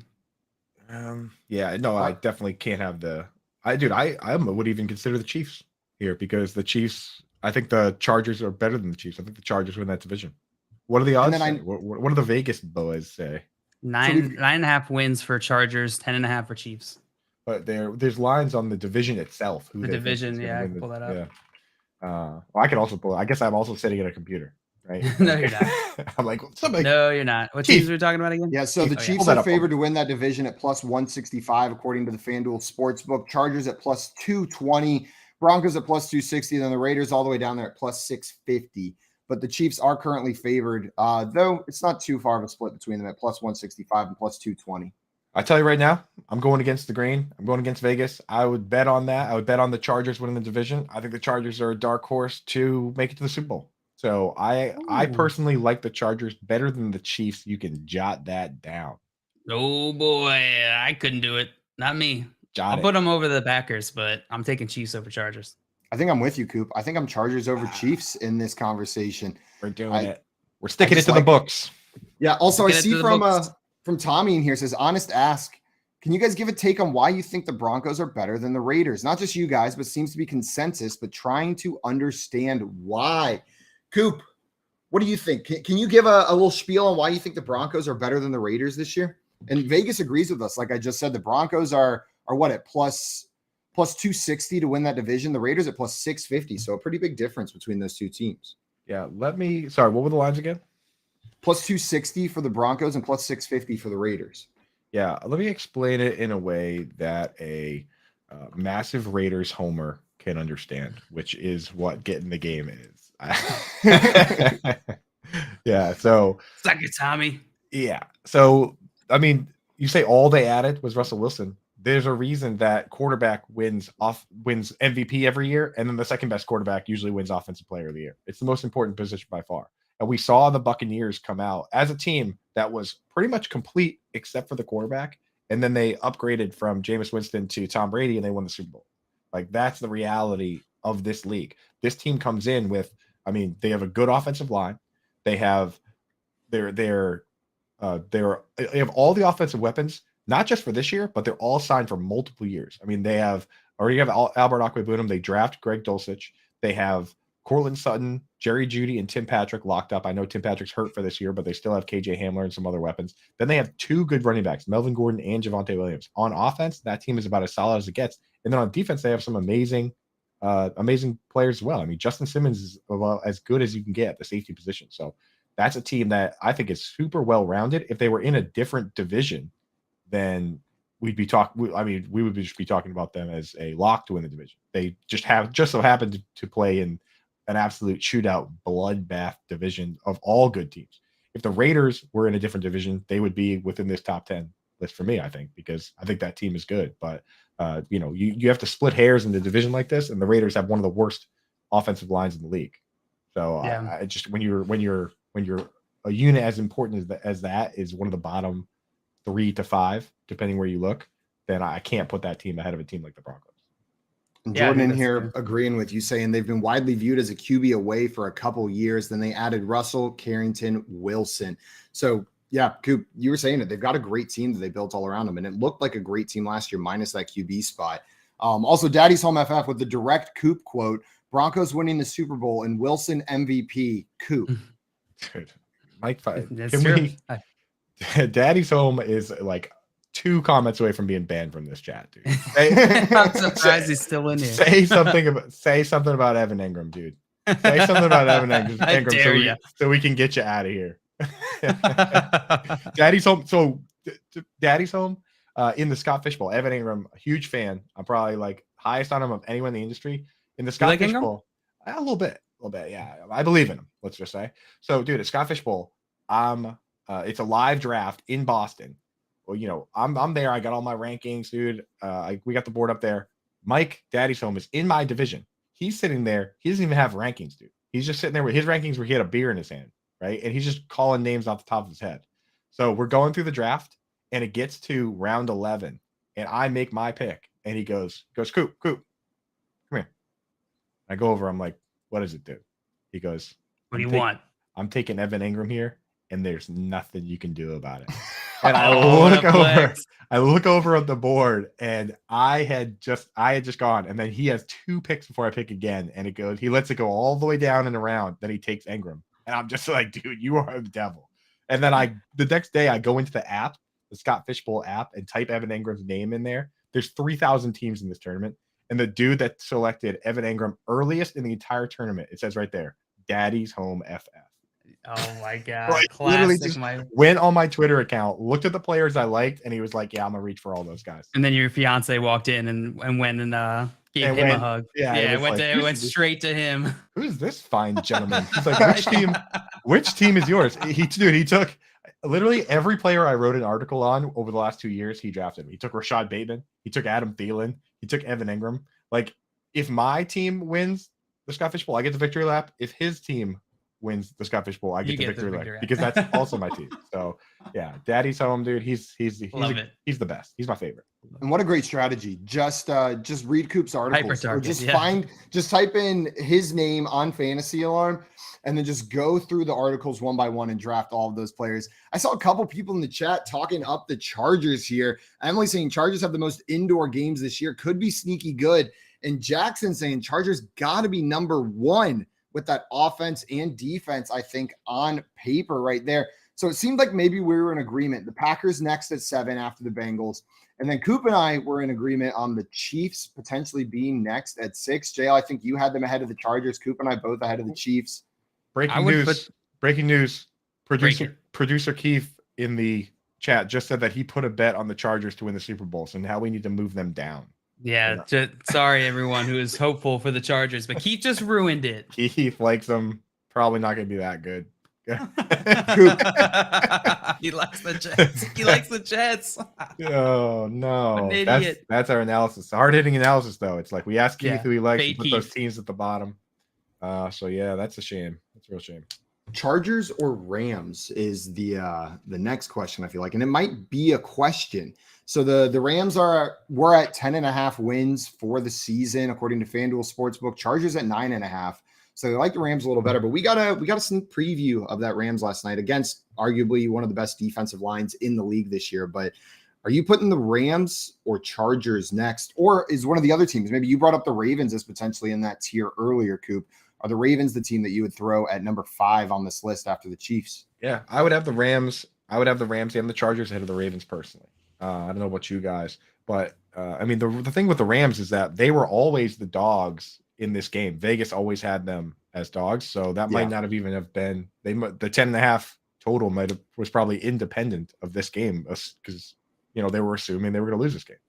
So I personally would have I have the Chargers ahead of the Rams, and I have the Chargers ahead of the Ravens. So for me, the next one, number 5, is either Rams versus Ravens. I know my Auntie Koopy would be very upset with me if I said that the Rams weren't, at least in the top couple teams. She's a monster. Your aunt's name is Coop too? Everyone's name's Coop, and we all go by Koopy. Coop. Yeah. Shout out Auntie Coop. What up, yo? Auntie Coop is the coolest, and she's a massive Rams fan. So for that alone, got to put the Rams ahead of the Ravens. Shout out Auntie Coop. JL, what are your aunties telling you here? Is it going to be Rams or Ravens? My Auntie Coop is telling me it's got to be the Rams. I'm taking the Rams. I think the Ravens cannot play the Rams. Maybe it's bias from last night. I don't know. The Rams, I'm worried about that offensive line. And I don't think that they'll be able to compete at this high of a level when it comes down the stretch if they don't fix that. Yeah, and guys, a reminder, Coop said it earlier, but we are talking like the top 5 teams right now. So any negatives we say, we still think these are the top 5 teams in the NFL. So we're not bashing on the Rams if we put them at 5. We're just maybe a little bit higher on some of these other really, really good teams. And JL, I tend to agree with you, and I'm trying not to let last night bias me too much, but there were very real concerns in this offense that, maybe if they go out next week and just light it up against the Atlanta Falcons, it looks a little better, makes you feel a little better. But I think we're still going to see some of these struggles. It's going to take some time to get used to the changes in this offense. So I would put the Rams next at 5. Coop, sounds like you disagree, but I am fine with the Ravens going next at 4. I think Ravens at 4 makes a lot of sense. And I think, honestly, with the Ravens, if we all agree on Ravens at 4th, then the rest of this list sorts itself, right? Chargers, Buccaneers, Buffalo Bills. I'm in full agreement. I think we got this knocked down. So your top 5, LA Rams, then the Ravens at 4, Chargers at 3, Buccaneers at 2, and the Buffalo Bills, after their dominant performance over the team we put at 5, at number 1, baby. We are going to play some hypothetically very shortly. We've got some hypothetical scenarios that we're going to take to the extreme, and then we'll talk some matchups around the league as well. And Tyler Dragon, reporter from USA Today for the NFL and track and field, is joining us on the show. And everybody watching, if you're enjoying what you're seeing right now, if you like hanging out with us, make sure you head on over to our YouTube channel at Front Yard Fantasy and hit that subscribe button. Come hang out with us a little bit more. Check out the other stuff we are creating. We play games all the time over there. It's what we love doing. So come play some games with us. It's in the game. It's in the game. We'll be right back here on Better Sports Network. Make sure you've got that app downloaded because we're giving away a free NFL signed jersey. All you're going to have to do is hit that call in button. So hang around for that. We've got a lot of fun stuff coming up. Football's back. Talk about your picks, your fantasy teams, and your sports collectibles on Better Sports Network. By the way, if you are a commissioner out there, if someone does not pay, that's on you at the end of the day. It sucks. That's why you have to get the money early, because if they don't pay, it's on you. You don't change the prize. A winner shouldn't be impacted because unfortunately you messed up as commissioner. And I've been caught with this before. I've made this mistake. It sucks, and I had to go out of pocket for it. You learn that maybe some of your friends should not be in that league. But Roan, we see it all the time with commissioner issues, and I can't stress it enough that when it comes down to league payment, it's on the commissioner if they don't have everybody's entry fee and someone decides to ghost them. Yeah, I had to collect 36 entry fees this year. All of them were collected except one. And it was one of my friends who said he was going to pay the second. I forgot to remind him. He might even be listening, but I know he's going to pay. If not, I know where he lives. But nah, he'll pay. Big brother Adam Rodas over here. And even the guy that I've talked about before that usually always pays me at the end, he actually paid on time this time. He usually is like, I'll pay you on Friday, and then it doesn't come, and then it's 4 months later. And he always winds up paying. That's why I don't really get upset. But you've seen my emails. I don't play around. Like, This is the date. This is the date. You get it in by then. And I always, too, I'm like, the draft order will be determined when everyone pays. Right. So don't hit me up about the draft order. Once everyone pays, then the draft order will be done. And anyone who's been in this league, now Festy can't attest to this because he's never won money in my league, but the people who do win, they get it right away. Usually the next day or two. Just make sure the scoring, especially with football, no scoring changes, as long as it's not like a point victory, half a point, and then they'll get the money right away. What about 2 points? Yeah, wait it out just in case something crazy happens. I guess I don't wait till Thursday when the official scoring happens. Yeah, man. I mean, a championship that I was in years ago got reversed, and I ended up winning on a Thursday stat correction. Yeah, of all things. That kind of sucks. Well, You not hope me, I won. you hope it doesn't come down to that. If you're on the better end of that, it's great. But man, imagine thinking you won, you got the money, and then it changes. That's tough. Make bets and follow your fantasy team while you buy, sell, and trade collectibles in real time. Only on Better Sports Network.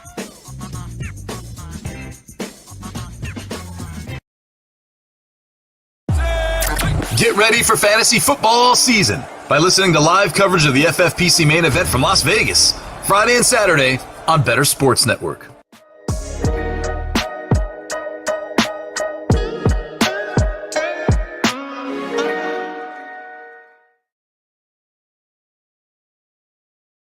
Fantasy Morning Show here on Better Sports Network. JL, Tommy, it's your favorite game. I don't know if you caught it, but I caught it right there a little bit. One more point for Tommy. And I saw Eric in the chat just a second ago said, you guys genuinely make my mornings nothing but good vibes and good times. Can always trust all your big brains for any fantasy help. Eric, we appreciate you, man. Thanks for coming in and listening to us. And on that note, we had a question from Eric as well, I believe. He wanted to know Terry McLaurin, Amon-Ra St. Brown, Rashad Bateman, and Elijah Moore. If you could only pick two, thank you in advance. This one for me, not that it's easy. You got a really good receiving core right here. I think you got a lot of good guys that you should be excited about, but I'm going Terry McLaurin, Rashad Bateman this week. Terry McLaurin going up against Jacksonville, Rashad Bateman going up against the Jets.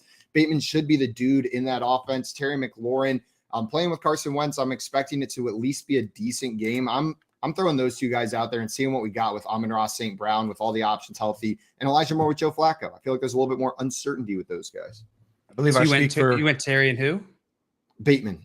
Yeah, I believe I speak for both JL and myself when I say that we are incapable of being unbiased on Rashad Bateman. Incapable. We cannot be capable. So you have to ask that question just to Simon because we're auto Bateman. Auto Bateman. We're auto baiter. At a certain point, you have to admit your biases. Like, like people ask me, they're like, "Oh, should I add Evan Ingram?" I'm like, yeah. Yeah. What are you asking? Yeah. Tight end 20. Yeah. Clearly. So, I'm gonna go Terry McLaurin and Bateman too. Yeah. Totally unbiased. I already told them you were going to. All right. let's move on. Hope that was helpful, Eric. And Jay said Elijah Moore averages over 20 points in 2 games with Flacco last year. Does that make you any more tempted to throw Elijah Moore in that offense or in your lineup? Nope. You're making a lot of sense. Stop trying to convince us. You're making a lot of sense with your math and your stats, but that's not really going to work for us on a Rashad Bateman argument. That's why I said. That's why I said you got to listen to Simon. For the most part, I can be unbiased. But I've already fully committed to this particular player this year. I'm starting him in every single lineup where I have him. There's no lineup. I have Rashad Bateman on just about every team, and there's no lineups where I have him on the bench. Except for the Scott Fishbowl, right? Where Daddy's home. Yeah. So he's got all my players. Yes, you are starting him on our team in the Scott Fishbowl in the league that I'm in against you. So excellent. Our team. Yeah. I have 2 teams in the Scott Fishbowl, and they're in the same league. JL, we are about to get in some hypothetically, and I believe you've got the hypothetical situations for us today. Is that correct? That is correct. Can we get into it? Let's do it. All right, guys, we are playing hypothetically. If you have not watched us play this before, this is a fun little game we came up with. We didn't really come up with it. It's sort of out there already, but we packaged it in a new way. So I'm going to pose an extreme hypothetical question, situation, would you rather type question, or just a philosophical dilemma to you fine fellas. Each of you is going to have to give me a response to that prompt, to that situation, to that question, whatever it is. And there's only one rule.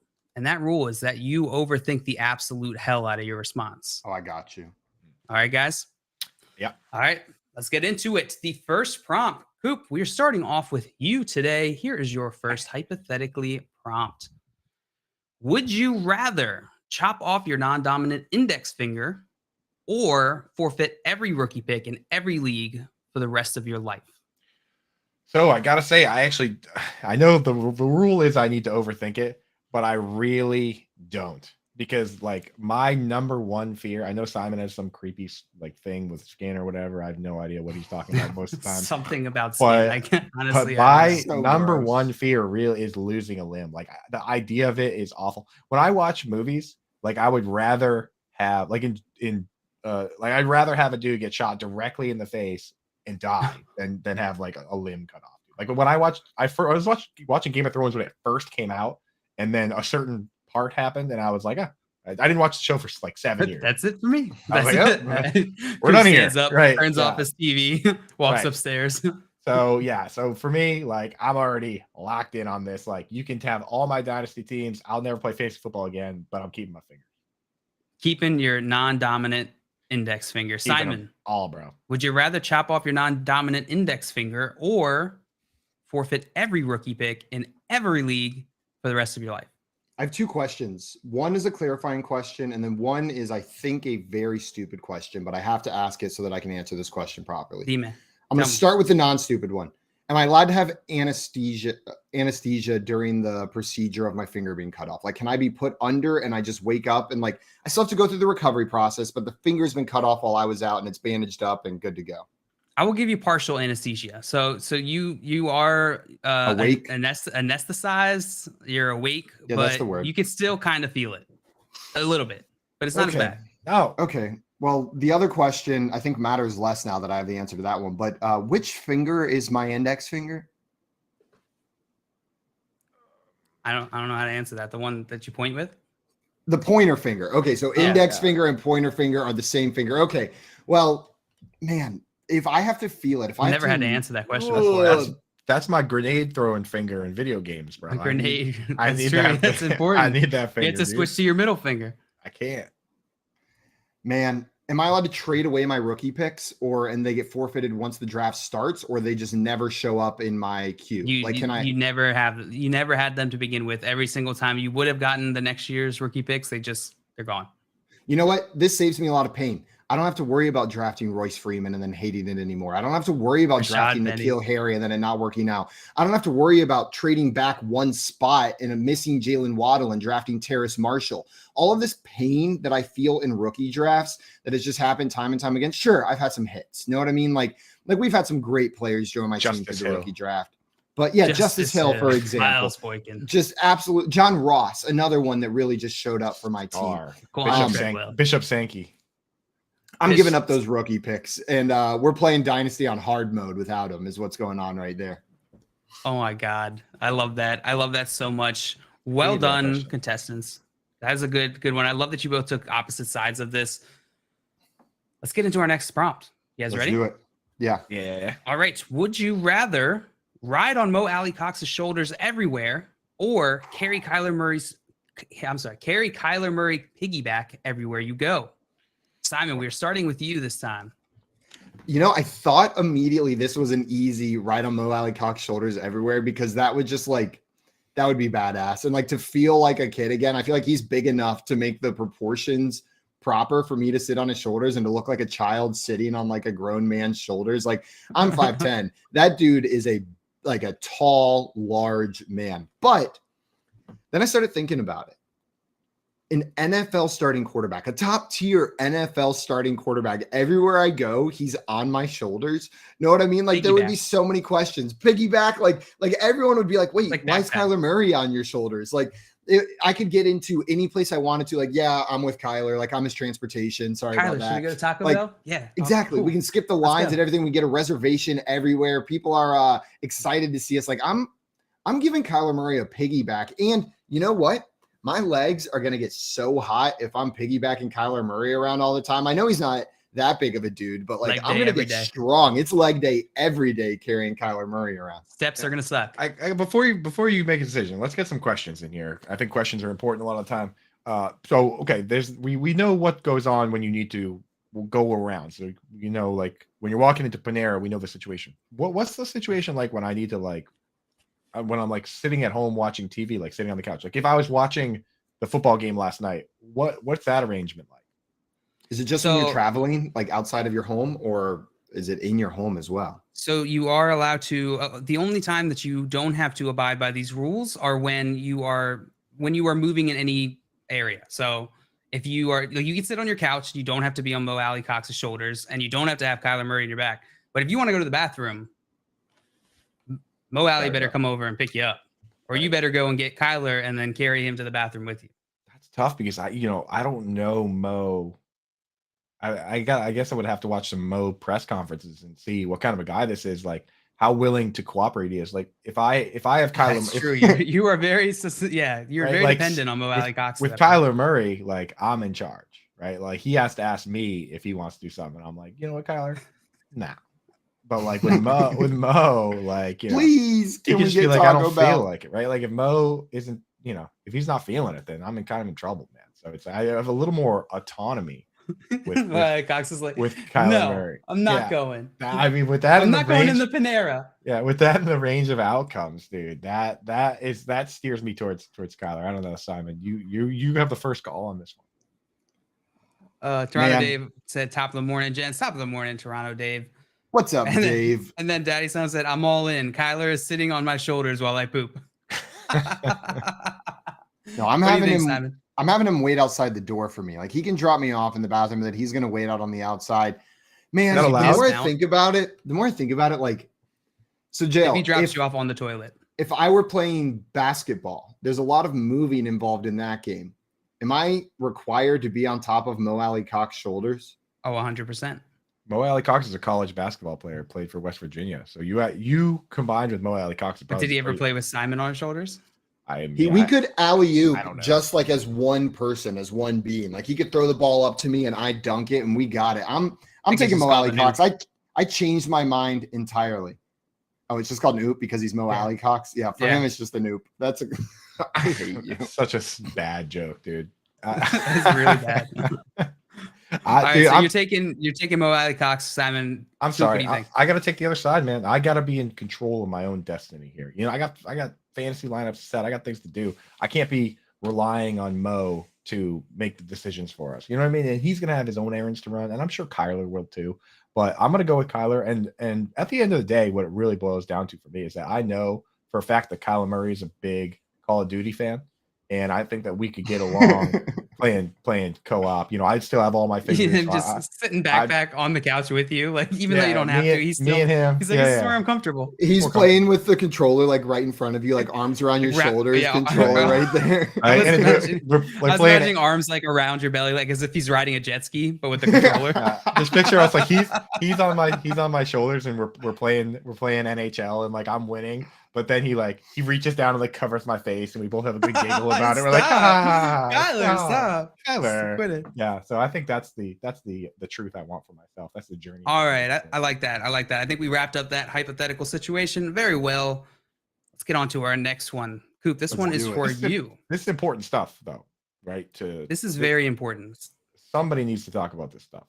Somebody needs to. All right. Here's your next prompt, Coop. It's 3:30 a.m. and storming. You hear a loud knocking on your door. You look through the pee hole and you see Keith, soaked, waiting on the other side. What do you do next? Ooh, this is open-ended? Wow, dude. So 3:30 a.m. I look through the keyhole and there is Keith. He's soaked. Yeah, you look through the keyhole. The keyhole. The keyhole. I look through the keyhole and there's Keith. Is he crying? He is that why he's crying. soaking wet? He's absolutely it's not even raining. He has drenched himself in his own tears. Okay. 3:30 in the morning, dude. Keep in the chat says, "Let me in, Coop." Let me in, Coop. Okay. The first thing I would do is laugh.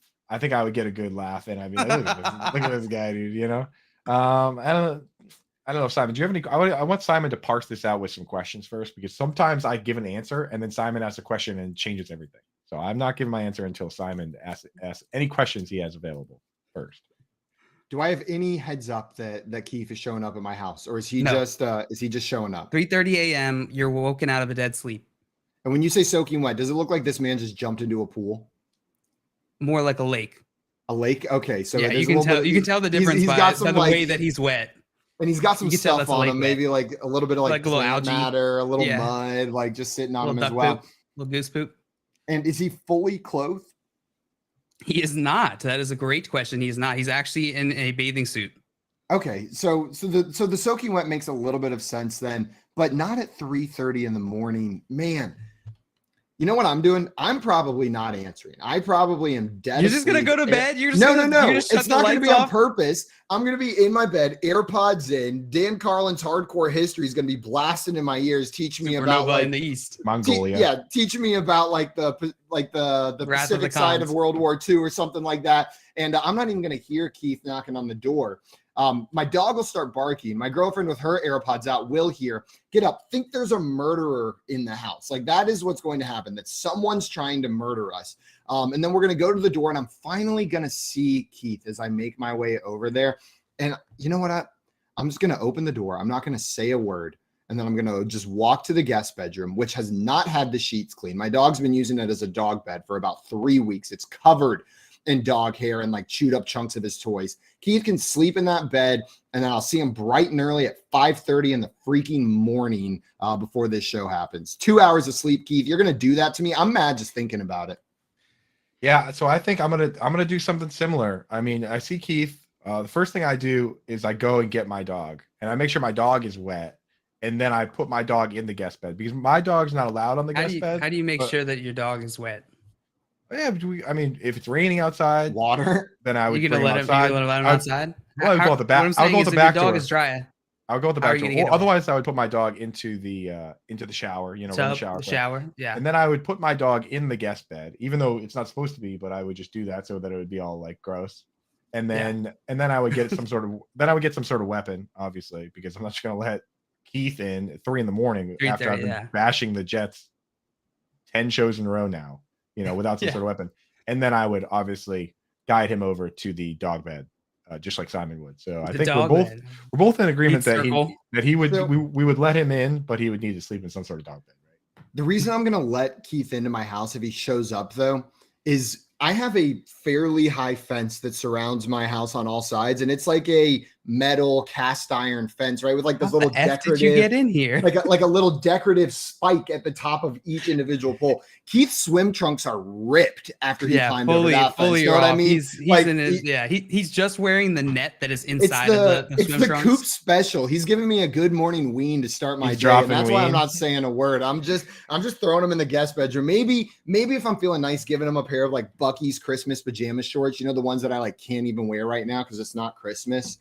And he can sleep in those and wear those the next day. And my neighbors be seeing a lot of ween lately, dude. Just all types of ween. Have you talked to your neighbor yet? Have we gotten any clarification from yesterday?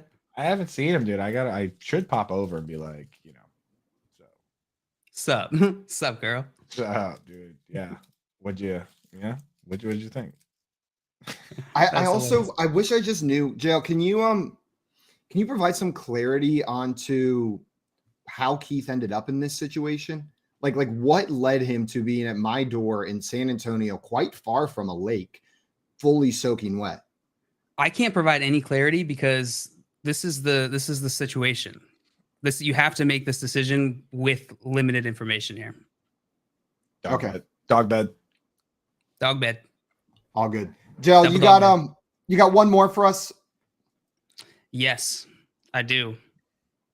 All right, last one. Coop, this one is for you. Would you rather fumble on your first carry in the NFL, or would you rather miss your rookie season with an injury?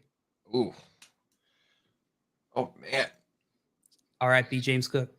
Gee, so it's like a ETN versus James Cook situation going on here. Yep, ETN versus James Cook. Which would you rather be? So now, what injury? Because I just went on a rant. Well, no, but I just went on a rant earlier on why it matters. Are we talking Achilles? Are we talking patella tendon? Are we talking not as serious as Achilles? ACL? I'd say let's go ACL. Okay, but like it's a one season, one and done type of thing. Yeah, but it's like clean. Like I'll be back. You'll be back. You'll be back. Yeah, but people are going to still be concerned about it. Do you have any questions for him, Simon? No, I think that answers my questions. That's what I was going to ask. I think, like, personally, I like to be mean, obviously, to Daddy Soam and Keith, but I'm a very sensitive boy, and I don't like when people are mean to me. So had I fumbled on my very first carry, I would definitely be J.K. Dobbinsing my name on Twitter to see who's saying mean stuff. And J.K. Dobbinsing. And posting a bunch of like memes and stuff, So I think I would take the injury. I would take the a year. I mean, what is it? You get that's like 8 months paid vacation almost. You know what I mean? I think you still get paid, right? You don't have to play. I don't have to work. So I think that's a pretty decent deal. And then I can come back next year and be fresh and not have a bunch of memes about me. You don't make fun of injured guys. So my ego could handle that. I will say neither of your spot is secure on the team. So it's not like you were a first round pick and you're going to get to come back and have a ton of leeway. This time matters. Why wasn't I a first round pick, dude? 100% catch rate at the Expo. I don't know what to tell you, Coop. They just didn't like you. You saw the clip, dude. You saw the clip. I saw the clip. Listen, I had you as a first round talent. You see the just adjustment? not what the GMs thought. It's the off the field stuff, Coop. It's the off the field stuff. It's the off the field stuff. It's the flashlights. It's the grimace. It's the wing flashing. Making people. It's exposing yourself to your neighbors without consent. Making finger trapping my friends. Finger trapping. It's all the finger trapping. It's the finger. They're worried you're going to do it to the quarterback before the game starts. You guys are going to be stuck in a finger trap situation, and nothing's gonna happen in that offense. Who's going to start? Yeah, Coop, I'm a sensitive guy too. I am a sensitive guy. Whenever people are mad at me, I don't like it very much. So I'm tempted to go on the other side. But the other thing is also, if you fumble on your first carry, you have really just set the expectations for the rest of the season. Know what I mean? Like he fumbled on his first carry, and now if James Cook comes out next week and gets 8 carries for 45 yards and doesn't fumble the ball, people are going to be saying, oh, James Cook looked better this week. He's getting more involved in the offense. It's like a nothing but up trajectory from there. Get it out of your system. Get it out of the way. I think I'm going with the James Cook side of this. I'm going with the fumble on the first play. Just get that out of your system game one, day one, and then try to work your way back into that offense. I like it. The first carry, dude. Very first carry. What would Denzel Washington's character from Remember the Titans say? Coop, I ask myself that all the time. I'm cooking dinner and I overcook the pasta. Washington's character and Remember the Titans. He'd be like, "You fumbled the ball, you will run a mile." Well, actually, it was like a really good. It was even worse. He was like, "You're late, you run a mile. You fumble the ball, I'll break my foot off in your John Brown hide parts, and then you run a mile." That's what I'm scared of. I'm scared of Coach. I'm scared of Twitter. I'm scared of Coach. I'm scared of Twitter. I don't want that fumble smoke, man.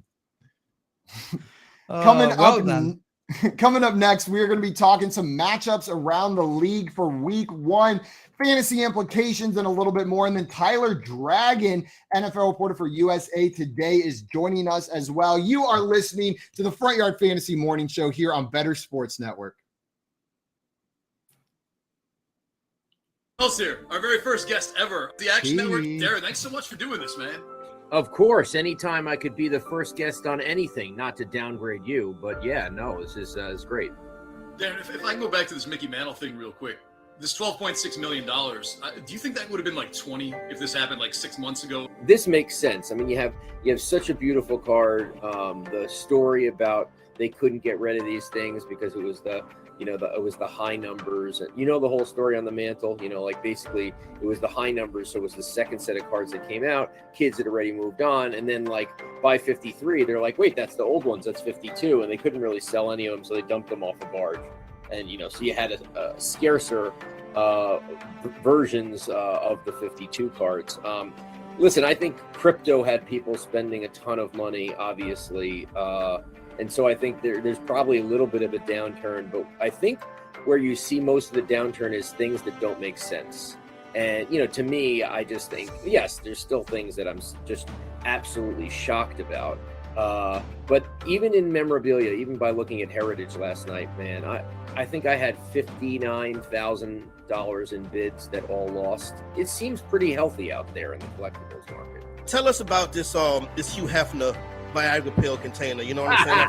I've heard the stories about it. How did is it prescribed? How did you go to was it that CBS filled it? Like what? Like how did you come across that? That's a cool piece. Yeah, listen, people think it's funny, but like it is what it is. I just saw it. There was a estate sale from his ex-wife Julian's Auctions, and his pill bottle was up there, and it said it was worth $1,000, and I was like, I don't think it's worth $1,000. I mean, it's the greatest party trick of all time to show. It is his real pill bottle from the pharmacy. Hefner, you. Take 1 pill prior to sex, 2 if needed. It's great. No pills inside, but I did spend $8K on it. And the way people, I wish you would have told me you were going to tell. I would have brought it here with me. But it's in a vault, and when I know that I need to pull some trick at a party or something, I might bring it out. But it's a good item. You need one-of-one stuff. I think that in this world, I think it's worth it to protect yourself in getting one-of-one stuff. It doesn't have the same liquidity because you can't say, oh, that sold yesterday for this. But I have comfort in that. Make bets and follow your fantasy team while you buy, sell, and trade collectibles in real time. Only on Better Sports Network.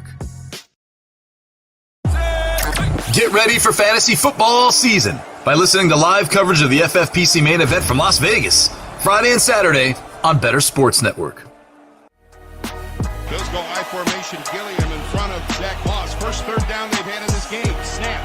Josh hands it off. No, keeps it. Rolls to his right. Fires a man wide open. It is caught. It is caught by Davis. Runs into the end zone. Touchdown, Buffalo. A beautiful play action pass. Amazing.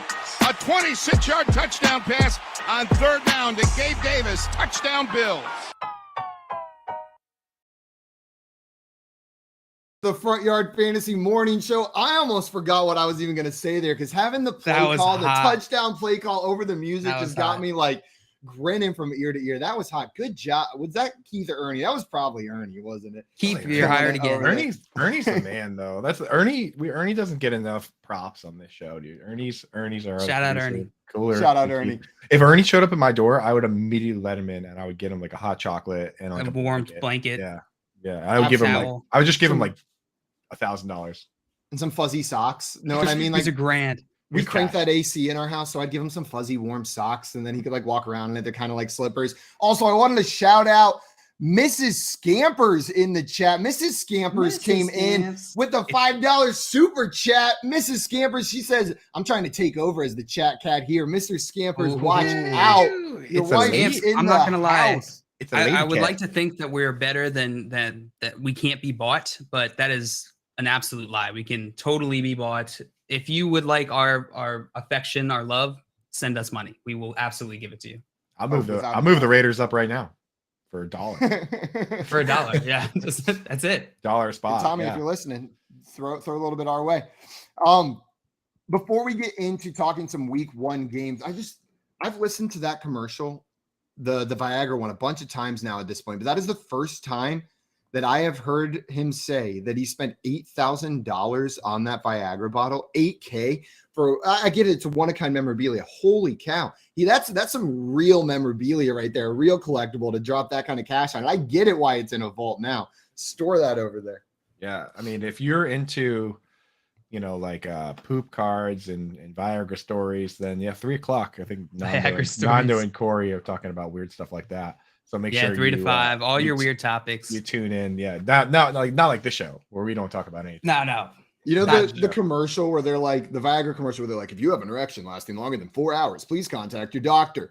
My dad growing up, I feel like dads get jokes Where's that this they just story lock to go? in on, right? Oh yeah, this could go a lot of different ways. Maybe I should have opened up. Dads have jokes that they lock onto, right? They have one joke that they lock onto and they say it over and over and over again. Every time that played, my dad would go, yeah, I'll call my doctor after I call all my friends first. And then every time, letting all his friends know. Every time I hear that, that's what Can you imagine? You get a call from, it just says, Simon's dad's calling. You answer. He's like, hey, guess what? I took Viagra. Yeah, no, really. I'm serious. It works. No, right now it's working. Yeah. All right, I just want to tell you. All right, see you. Right now. Ask my neighbor. Ask my neighbor. Can you see it from where you are? Yeah. Jordan in the chat saying Gabe Davis truthers probably need to call a doctor as well. Yeah, you know what? They might be needing to call a doctor this morning. They're a little bit happy with that result. Dude got 5 targets. What? Yeah, he almost got as many as Zach Moss, dude. 1 hour for each reception he had last night, and you got to call a doctor right there.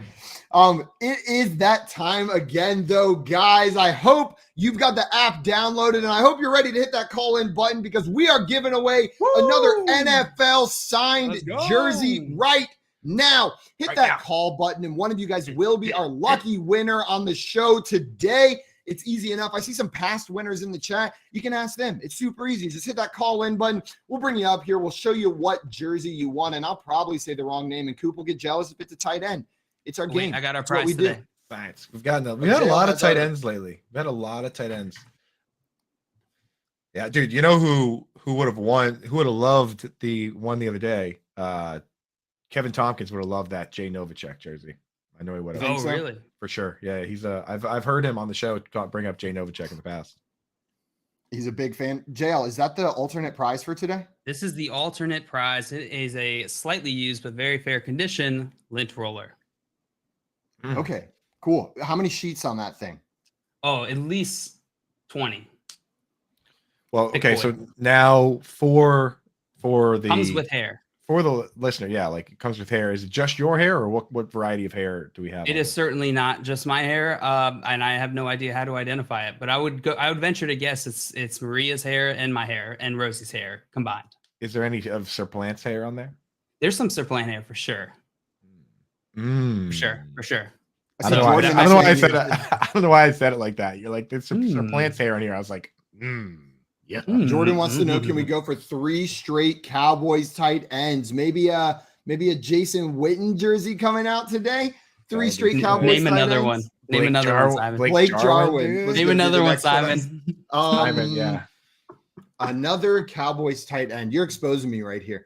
Yeah, let's go with don't want to be exposed. Jason Witten. No, that's right. Wow, I never would have thought of that. Yeah. Tony Romo. Speaking of Cowboys, I know he's not a tight end, but Tony Romo is one of my favorite NFL clips of all time. He's a tight end, all right. I think they're playing the Vikings in this game, but they're trying to spot the ball. The ref's trying to spot the ball. People are arguing all around, and then you just see Tony Romo sneak in there with his foot out and tries to like push the ball sneakily with his foot a yard forward. I love it. God, it's I love so stuff much like fun. that. You know, like the harmless fun, right? That's great. I enjoy They're not actually gonna spot the ball a yard further because he does that, but he's just in there messing around. It's fantastic. I actually did that at the Expo though, and it worked. Craig in the chat saying Peyton Hendershot. Is that a Cowboys tight end? Can you confirm, or did Craig just have me say something random on air? No, it is. He's active right now in the league. Peyton Hendershot. There we go. Oh, excuse me. We are going to have the winner of this jersey coming up soon. We'll let you guys know whenever we have our winner decided. The next thing we're going to be talking about here is some of these week 1 matchups. The first week 1 matchup that I wanted to hit on, we talked about it a little bit earlier. It's got the highest over-under in the league for week 1. The Kansas City Chiefs at the Arizona Cardinals set at 53.5. Coop, you were all over the under for the game on Thursday night. Are you taking the over or under in this Cardinals-Chiefs game set at 53.5? So for this one, I don't know, man. That's such a high number, and I kind of like the Cardinals in this game over the Chiefs. What's the line set at? I'm sure the Chiefs are favored because the Chiefs are 5.5-point favorites as of right now. I like the Cardinals to cover this spread, and here's why: the Cardinals are one of the best teams in the league versus the tight end. Like, so tight ends, especially, I got to know who the tight end problems are. Only one tight end last year had over 50 yards against the Cardinals. Cardinals were for 2 years in a row now, they've been one of the best versus tight end, and that's mainly because of one player. Isaiah Simmons is he's great at covering running backs and tight ends. Pretty fast dude. So he could give Kelsey trouble. And if, there's some growing pains with all these other new wide receivers, only Mecole Hardman's been there. MVS is new. Juju's new. Sky Moore's a rookie. I mean, there's a possibility that the Cardinals could win this game. So I like the Cardinals to cover and maybe sprinkle a little on the money line to win. And if, push comes to shove, I'd probably go with the under. Yeah, I'm are there any concerns about all of the receiving options that are injured for the Cardinals? Like if Ertz is out, Hopkins we already know is going to be out, Rondale Moore out as well. Does that make you less likely? Like if Ertz does miss this game, Rondale Moore does miss this game, does that make you less likely to take the Cardinals to cover? Well, with somebody, I mean, it definitely for the under, it definitely plays into it. But when you go back and watch Kyler highlights, it does remind you a lot of Russell Wilson, like the scrambling around, where honestly, at the end of the day, it becomes less important who the pass catchers are if you can generate that amount of time. Like when he was scrambling around and finding Rondale Moore and AJ Green and these guys, they didn't really have to do a whole lot besides just keep moving, right? You can only cover guys for so long in this league. So if he can get mobile and do that, he can definitely generate. It really is going to boil down to Kyler, because he can generate stuff on his own, and you don't have to be a world beater to get open when you have 11 seconds to do it. Right. Also, Craig, one of our IDP guys in here saying Simmons is one of those hybrid safety linebackers in the league that is super athletic. Think like JOK. Man, and Isaiah Simmons is one of my favorite defensive players in the league. Watched him at Clemson. He was an absolute monster. And he's right, he's a Clemson guy, and they had him playing all over the field in college. You know what I mean? Like they were moving Isaiah Simmons all over the field whenever he was in college. And that's how he's been using the NFL so far. I love watching that dude play. That I feel like those are the most fun players to watch on the defensive side of the ball. Those guys that are not your prototypical linebacker, right, but that can play a little bit more all over the field. It looks like we have a winner of our contest. Now we can go ahead and bring him up here, and let's see what jersey we are giving away today. What Cowboys tight end is it going to be? Peyton Hovershot or whatever his last name was. Peyton Hendershot. Yeah, that'd be sick. Oh, dude, yeah, this is the exact get him out of here with the Giants jacket. He's that guy who would want a Cowboys tight end. I love that you stood up in your office to do this. You were like, I did, absolutely. I'm trying to get the best signal in my office. I don't have the great signal, so. He's standing on a chair right now. There you go. A chair and a phone book. And a cooler. Both of those he's on top. He's on Mo Alley Cox's shoulders. Jay, I don't know if you were watching earlier, but JL has an alternate prize for you. If you want to take the slightly used but great condition lint roller, it's got a little bit of Rosie hair, JL hair, Maria hair on it. I was watching, and this is actually the reason that I stood up, because I don't need that because I've already got it. So I'm good. And you already have. I appreciate the offer, but too right. Grimace Cup is at home, but I've got one of those here. Kids and dogs, and get to work. Get the hair off, and good to go. Damn, listen, sounds like we're gonna have to give him a jersey then for Jay today. Let's he find just wants out a stupid what jersey, Keith. Yeah, Keith, roll the tape. He just wants the jersey. Let's see what jersey you won today, my man. Please be NFC East, not Giants. Get in the game. Auto game. Eagles. Deshaun Jackson jersey. Oh, miracle at the Meadowlands commemorative jersey. Let's not talk about that. Yeah, yes, sir. Jersey. That's a jersey that could go up in value. That all day. That's a jersey that now. Can go up in Anybody value who's in a league with me, trade me Cortland Sutton right now. All right. Jay's like, I was on the Jerry Jeudy side, but now all of a sudden I'm a Cortland Sutton. Exactly. He's wide receiver one this season. Going to the Super Bowl. Russell Wilson MVP. Cortland Sutton going to be the leading receiver, right, Jay? In the Super Bowl absolutely. For the Broncos. Cortland Sutton, wide receiver one on the season. Yeah, that's an investment piece though, really, because what if Russ is Russ and Cortland Sutton is awesome, dude? Like that could very well happen, man. That could be. It wasn't Cowboys, it wasn't Patriots. I'm good. So so you're safe. And so not my Dustin in the chat with the and such a nice big signature too. Yeah, sometimes you get that little signature on there. That was across the whole bottom of one of those numbers. That was it's the Navy. You don't see a lot of those. You see the orange jerseys, but not necessarily a bunch of the Navy. So that's going to go in the background. Yeah. I think that might be my favorite jersey that we've given away. I think that might be it. You can't have it. Suck it, Jay. My birthday. My birthday. I love, dude. If extra points to any guest that's willing to come on and be mean to JL. Yeah, 100%. And if you call me Fudgley, you get bonus points. You have to. Okay, Fudgley. There you go. Jay, congratulations on winning that jersey. We will get that to you shortly. Have a great rest of your day. All right, thanks, 30 minutes or less. Later, brother. Man, That's a Cortland cool. Sutton signed jersey. That's pretty sick. I feel like it's such a wide range. Like it really could be anything. Like it could be the legends that are in the Hall of Fame that haven't played in 20 years. You can get one of like the up and coming superstars. Like Evan Ingram. This is fun. And Keith letting us know again, he's on Jets watch. We've given away like over 50 jerseys, and there is yet to be a single Jets jersey given away on air on Better Sports Network. What Jets player is good? I mean, like Joe Namath had more interceptions than touchdowns in his career. Like Joe Flacco. Are there even good Joe Jets Flacco players out Jets there? jersey. Get a Yeah, Joe the Flacco, elite Joe Flacco, with Super Bowl Danian Tomlinson. champion. Curtis Martin's a Patriot. We'll get Keith's name on a custom Jets jersey, and we'll give that away. Unsigned. It'll be the only unsigned jersey. It's the only one that Keith doesn't sign is the one that's actually his jersey. Chief Keith, but Chief is CHEEF. The chief in the chat saying, "Shut your mouth, Coop. He's a Jet." No, Curtis Martin's a Patriot that was kidnapped by Bill Parcells against his will and taken to the garbage land. Like he should have stayed. He should have stayed here with the Pats. That was Bill Parcells. He also kidnapped Tom Tupa, my favorite punter, backup quarterback of all time. So those are sad days. Those are sad days for us. Punter quarterback enthusiasts, hybrids. Jill, before we gave away that Cortland Sutton jersey, I just asked Coop what he was thinking on the over-under in that point spread for the Arizona Cardinals Kansas City Chiefs game. Reminder, the over-under set at 53.5, and the Chiefs are favored by 5.5 points. How do you think this game's going to play out? You liking the over, the under? I will take the under as well as Coop, but I will take the Chiefs in this game. And what you said, Simon, the concerns with Rondell Moore, obviously they don't have DeAndre Hopkins. I think that it's going to be. I think the Chiefs are going to pull out a victory in this one. If they had a few more weapons on the Arizona side, I would be very tempted to take the over and to take Arizona in this. Yeah, I think I'm with you, JL. I think I'm in lockstep with what you're saying right there.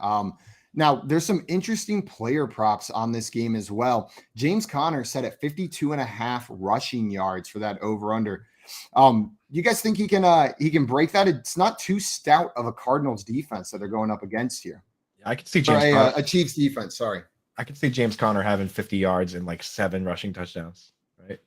That's the kind of game he has, dude. He has like 5 rushing yards and 6 touchdowns. Is he like the Mike Evans of running backs? Like where they can just have a couple yards and a couple touchdowns right there? Yeah. I mean, that's last year. He had like 18 or something like that. Like, which is interesting because when you have a mobile quarterback, usually that hurts your touchdowns, right? Like it's the QB taking it himself that really drains things. So it's nice that they like him in that area. Yeah, like all we have in this world these days with the split backfields are high leverage snaps, right? You need the goal line snaps. You need the pass down snaps. You need the 2-minute drill snaps. Like that's all we have because it's all split. And, we know that James Conner at least is going to get those goal line snaps. The question is, does he get the pass work or is Eno Benjamin Button or somebody going to come along? Benjamin Button. Benjamin Mute Button. That's your nickname, Jay. Benjamin Mute Button. We'll see if it sticks. It's a long one. Oh, it'll stick. It'll stick, all right.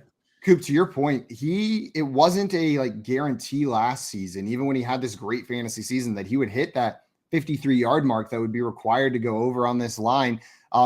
There were plenty of weeks, 26 yards, a touchdown, 43 yards, a touchdown, something like that played out not necessarily in a high yardage situation. So I'm fine taking the under on this one, especially if this game becomes a shootout. James Conner under on that 52.5 rushing yards for me. Joe, what do you think? I just want to point out real quick in the chat for the Jets jerseys we were talking about.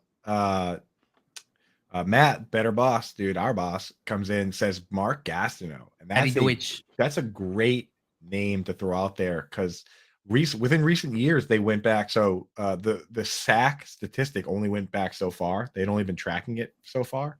They went back and started people combed through these games and actually figured it out. I think Pro Football Reference had a big project doing it. And they found that Mark Gastineau had a season with 22 sacks, which is way up there. Changed the list, the all-time list. I think he's top 5 or, top 3 maybe. 22. And the year before that, he had 19. So Mark Gastineau is actually a horse for the Jets back in the day. So they just miscounted? No, they never counted it. So targets Like, so when you use a stat like targets, it only go back so far. Like if you go look at stats from like the 60s, there's no target stats. Like you can't look it up. Like sacks only became a stat at a certain time, but then somebody decided to retroactively go back and look at it because it's actually not that hard a stat to keep track of, really, you know? Right. So, and when they did that, they were like, holy cow, Mark Gastineau had 22 in a season. I love the comment from Matt saying might have been roided up, but he was unstoppable. Doesn't matter. He was absolutely unstoppable out there. I also saw Craig in the chat saying that he thinks the Chiefs defense might surprise some people this year. They beefed up the D line a little bit. So that would make it even more tempting to go under on those James Conner rushing yards. With that, Cortland Sutton. I'm sorry, go ahead, Joe. So we had a question in the chat from 2-3. Friend 234, what up? 2-3. So Judy, Bateman, Drake London, Mike Evans, Terry McLaurin, pick 3, half PPR. Jerry Judy, Rashad Bateman, Drake London, Mike Evans, or Terry McLaurin. Do we just get the Rashad Bateman out of the way? He's in. Bateman. Which chat is this in? I'm having a hard time visualizing. YouTube. This is it was a little bit ago, but our YouTube chat. He needs how many? Was it pick 1, JL? Was that the question? 3. Pick 3 of those players. So I'm starting Mike Evans, definitely. It's half PPR. That's his format, right? So Mike Evans, I actually have ranked ahead of all those guys. Mike Evans would be 1 for me. I'm starting Judy. Oh man, McLaurin's in there too. I'm not starting Drake London. Like with this many good players, you don't need to start a guy who's got a banged up knee. Rookie, you know what I mean? hurt. Yeah, not a good offense. Going against a tough defense. Pretty much everything is working against Drake London this week.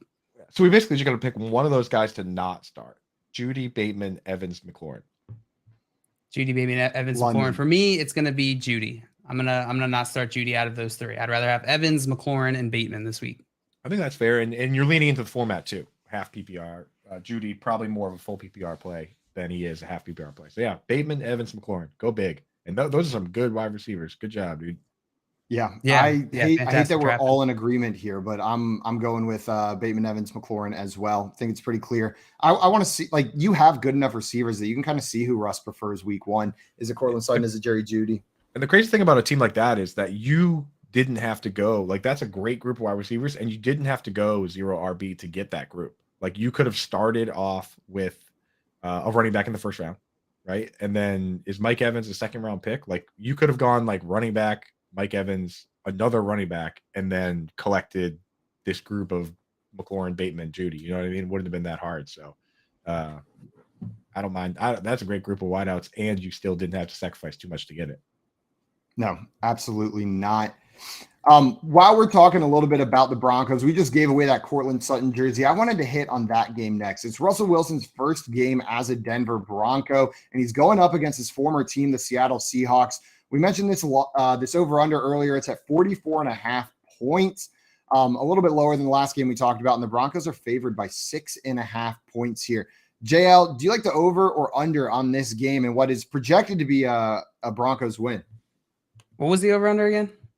It was set at 44.5 points. 44.5. I kind of like the over on this one. I kind of like the over. I kind of want to take the over. I think the Broncos could show out. I know it's a tough matchup for them, but defensive matchups week 1, I feel like are always a little bit off. So you don't quite know. It's a little bit tougher to predict. You're talking about a group of players as opposed to one player. And maybe the Seahawks just, are able to get some broken plays and make something work and score some points in this game. So I'll take the over on 44.5. Yeah, I think JL, like, that's what it boils down to, right? If the Seahawks can put something together, then the over is a lot more manageable. Yeah. If they don't, then, if the score is like 30-10, that's still the under. The Seahawks need to put together points to hit that over. So the betting on that boils down to how much you believe in the Seahawks. I think the Seahawks can probably manage a little something. They still have good weapons. It's like Sean Penny's pretty good. DK, Lockett. Yeah. Fant's pretty good tight end. You know what I mean? Will Disley. Dizzles. D. Eskridge. Eskridge. So of course. Yeah. The Dwayniak. I was gonna take the under till you said Dwayne Eskridge. That just changed the whole entire thing right there. Forgot he was even on that team. That's now you gotta smash that over, dude. Smash that. What's the hit that fun button. Over under fun buttons for D Eskridge. If anyone can find a line, I bet it's like 11 yards or something like that. But yeah, I mean, I don't mind the over in that one. It's reasonable, and it's also Monday night, so those games get a little spicy sometimes. I'm taking the under. You guys don't mind the over. I'm taking the under. I have such little faith in the Seahawks offense to put something together against this Broncos defense week 1 with a new starter at quarterback that isn't of the caliber that Russell Wilson is. Like, I know we got a new starter for the Broncos as well, but it's Russell, Carrington, Wilson. Like, we don't have to worry too much about that dude over there. So I'm taking the under on this one. And because of that, I think that means I like the Broncos to cover at -6.5. Like, if I'm going to take the under, that seems to line up right there. So I'm taking Broncos to cover, and I'm taking the under on that over/under total right there. And Blitz is just going to have to eat it. You filthy bird. Suck it, Blitz. Dirty bird. I changed my answer to the Seahawks stink.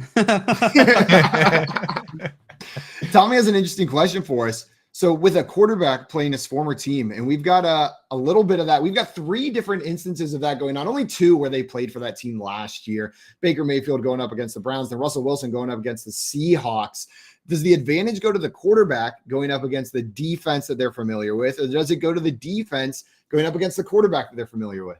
Not in the case of Joe Flacco, I don't think. I think he's been long enough since. That's the one I left off. Old Flaxstan. And the Lamar Jackson offense looks a little different than the Joe Flacco offense did there for the Ravens. Quite a bit different. Yeah, the Joe Flacco Ravens offense was predicated on dumping it down to Ray Rice or just chucking it downfield and praying for a pass interference. Which you look at those offenses, it's like, where are the stats? And you realize they got all their yards based on pass interferences, like 60-yard pass interferences, right? Like, yeah, sick. I had 1,000-yard receiving season if you count the pass interferences. Yeah, exactly. 50,000 air yards. But yeah, real Ravens fun fans from that era that are leading the charge in fantasy. They're like, pass interference yards should count for wide receivers. I was just about to ask. Can I ask a tangent question here? Yeah. What do you guys think about that? The whole fantasy, you should get points or some sort of compensation for wide receivers who can draw pass interferences. It is a big play. It's a good play. I don't think they should get the yardage itself. Know what I mean? I feel like that would be a big equal advantage the wide same. receiver. Yeah, it shouldn't equal the same. But maybe what I would be okay with is if it was like a point per pass interference league. Point You know per what I flag mean? Like PPF. you get a little bit of a boost. You get 1 point if your player draws a pass interference penalty. I wouldn't want to even mess with like tiering it. Like 5 yards is worth this much, 20 yards is worth, like, just if they draw the pass interference, you get a point or you get a half point. I'd be fine with that. Not preferred, but that would be my solution. I kind of like it. problem. Yeah, I kind of love that. It's somewhat predictable. But right? do you lose a point if you get an offensive pass interference? Like if you go full Jordan Nelson and just shove the guy on the ground? I think so. Touchdown? I think you'd have to, right? I think you. Or maybe you get a point for that as well. So then those players just get extra points every time they do it. It's just a point per pass interference. Really, you know what? It'll appease people and also make them mad at the same time if you make that your league setting. DeAndre Hopkins 101. Yeah. Joe, what about you? Sounds like a pretty terrible format. I think it's interesting. It's maybe somewhat predictable. It's probably too complicated to add, but it's a cool idea. Pass interference is just frustrating across the board for everyone involved. Like it's just like it sucks. But the thing is, you have to have the harsh penalties for it, or otherwise people would just do it every time. Same. That's like the 10 yards for holding. You have to have that, otherwise you just hold every time. Like you have to have harsh penalties for some of these plays. Absolutely. I was looking at the anytime touchdown scorer props for this game, and it's making it very clear. There's a lot of players like grouped together in a bunch that it's not quite known where the ball is going to go, who the preferred options are going to be in either of these offenses with new quarterbacks.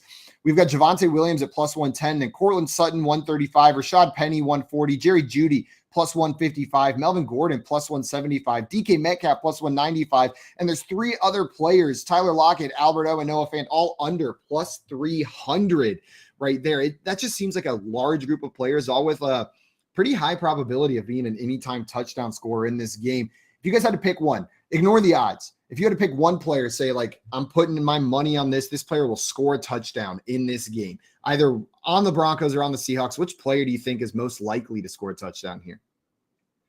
JL? I will go with, just anytime, just any touchdown. Anytime, rushing or receiving. I mean, Javonte Williams is probably the chalk answer. I'll go Courtland Sutton then. Yeah, I think Courtland Sutton's got to be in that conversation. As a fan of chaos and Twitter meltdowns and memes, I would bet on Melvin Gordon.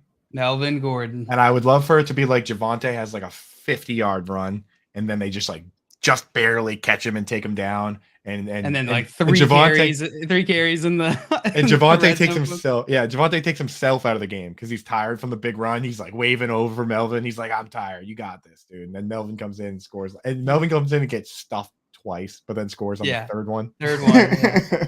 That would be perfect. Yeah, they send Javonte out, but then there's a timeout, and then we come back from TV break, and Melvin's in the huddle again, and he's like, 4 yards, 5 touchdowns. I just want it to be absolute chaos on Twitter. That's my favorite. Yes, I'm with you. That's what I'm rooting for, and that I would put my money on that. I saw Tommy in the chat with the DK call. I don't like it. You're probably going to get decent odds. DK Metcalf at plus 195. He's 6th on that list, and he scored 12 touchdowns last season. I know that was with Russell Wilson throwing him the ball, but I don't mind that one, Tommy. I'm probably not doing it. I don't have much faith in this the Seahawks offense, so I think you're probably betting on the one touchdown that they score in this game. I also see Matt down there with Russell Wilson rushing touchdown as his preferred player right there. Coop, what do you think about that? Russell Wilson grabbing a rushing touchdown in this game? Well, the thing is, Matt's my boss, so I think that's an amazing answer, and I think he's handsome and he's smart and he's funny. Joe, anything to add there? Great teeth, great personality. overall, the entire package. Just the entire guy. Package. Yeah, great guy. Yeah, smash that fun button for Matt, everybody. Yeah, he's honestly, man, we wouldn't be able to do this without Matt. That's the real truth, dude. It would be tough. He stuck his neck out, dude. He put in all the work, and then we get to just sit here and be silly, dude. So talk football all day. Did we have talking football all day? We've been talking football about 30% of the time. Yeah. Honestly, it's a lot for us. It is a lot. And that number might go up a little bit. We're going to be talking some more football. We've got Tyler Dragon joining the show very shortly. He's a reporter for USA Today covering the NFL and track and field. So make sure to hang around. Listen to us talk to Tyler Dragon after this here on the Better Sports Network. Whether you collect sports memorabilia, fantasy championships, or winning bet slips, talk about it on Better Sports Network. The NFC is wide open. One of the NFC teams, though, still predicted to win their division is the Green Bay Packers. They had a big loss in the offseason when Devontae Adams went out west to join his BFF and Derek Carr. Now, ADP-wise, Allen Lazard is going off the board as the first Packer wide receiver. And I'm saying to myself, I don't really know if I'm going to have him on my team. And I understand the greatness of Aaron Rodgers and all of that stuff, but I'm like, nah, I can't see it. Because none of them ever hit. It's been Jordy Nelson, Devontae Adams, and that's it.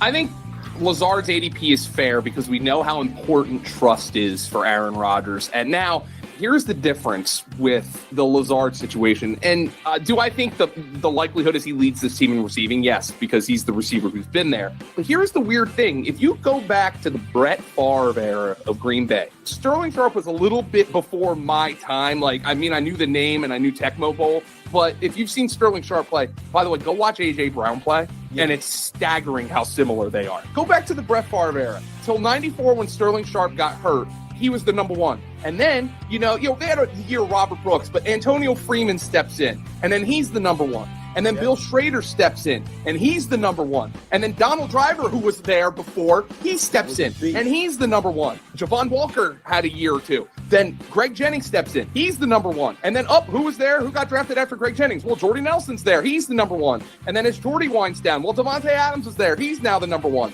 They didn't have that high draft pick who's marinating as the number 3 wide receiver on the team for the first time in quite literally 30 years. It's a situation that really, since fantasy football has become a game that you can play easily on the internet, there has always been that succession with the Green Bay Packers that we don't have right now. Allen Lazard, he's got 100 career catches. It's new, and that's why I think we're also perplexed by this, because for years, We could just take somebody who was already there and then put him right in there and understand that guy's going to produce number one receiver numbers. This is unprecedented. We don't have a Packers receiver going in the top 50 picks. It is so bizarre. No doubt. And that's the thing that's so crazy about it now. A lot of talk about Mr. Dubs, Romeo Dubs coming up. With all this worry about that, let's go to the running back position in Green Bay. Jones, second-round draft pick. Dillon coming down the board a little bit later on, 5th, 6th, depending on the format you're playing in. Now, we can get behind the running game, right? And then I think we can get behind Dillon, too. Like, that's the one of the ADP, in my opinion.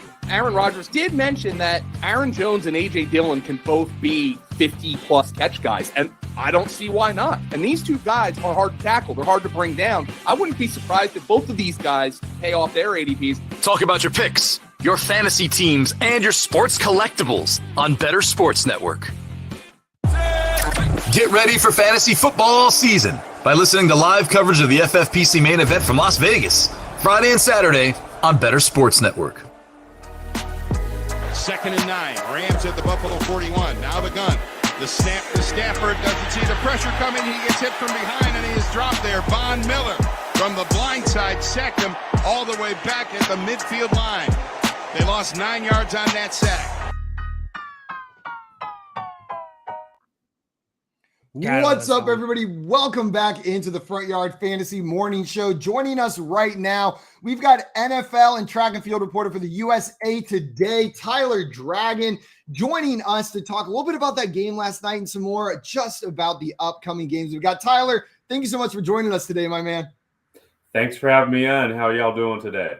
Wonderful. Doing fantastic. We had football last night. I can't be too much happier. That was a lot of fun. Yeah, it was a lot of fun. It was a blowout, but it was a lot of fun to have football back, certainly. Coop pulling a JL right now. How embarrassing for you.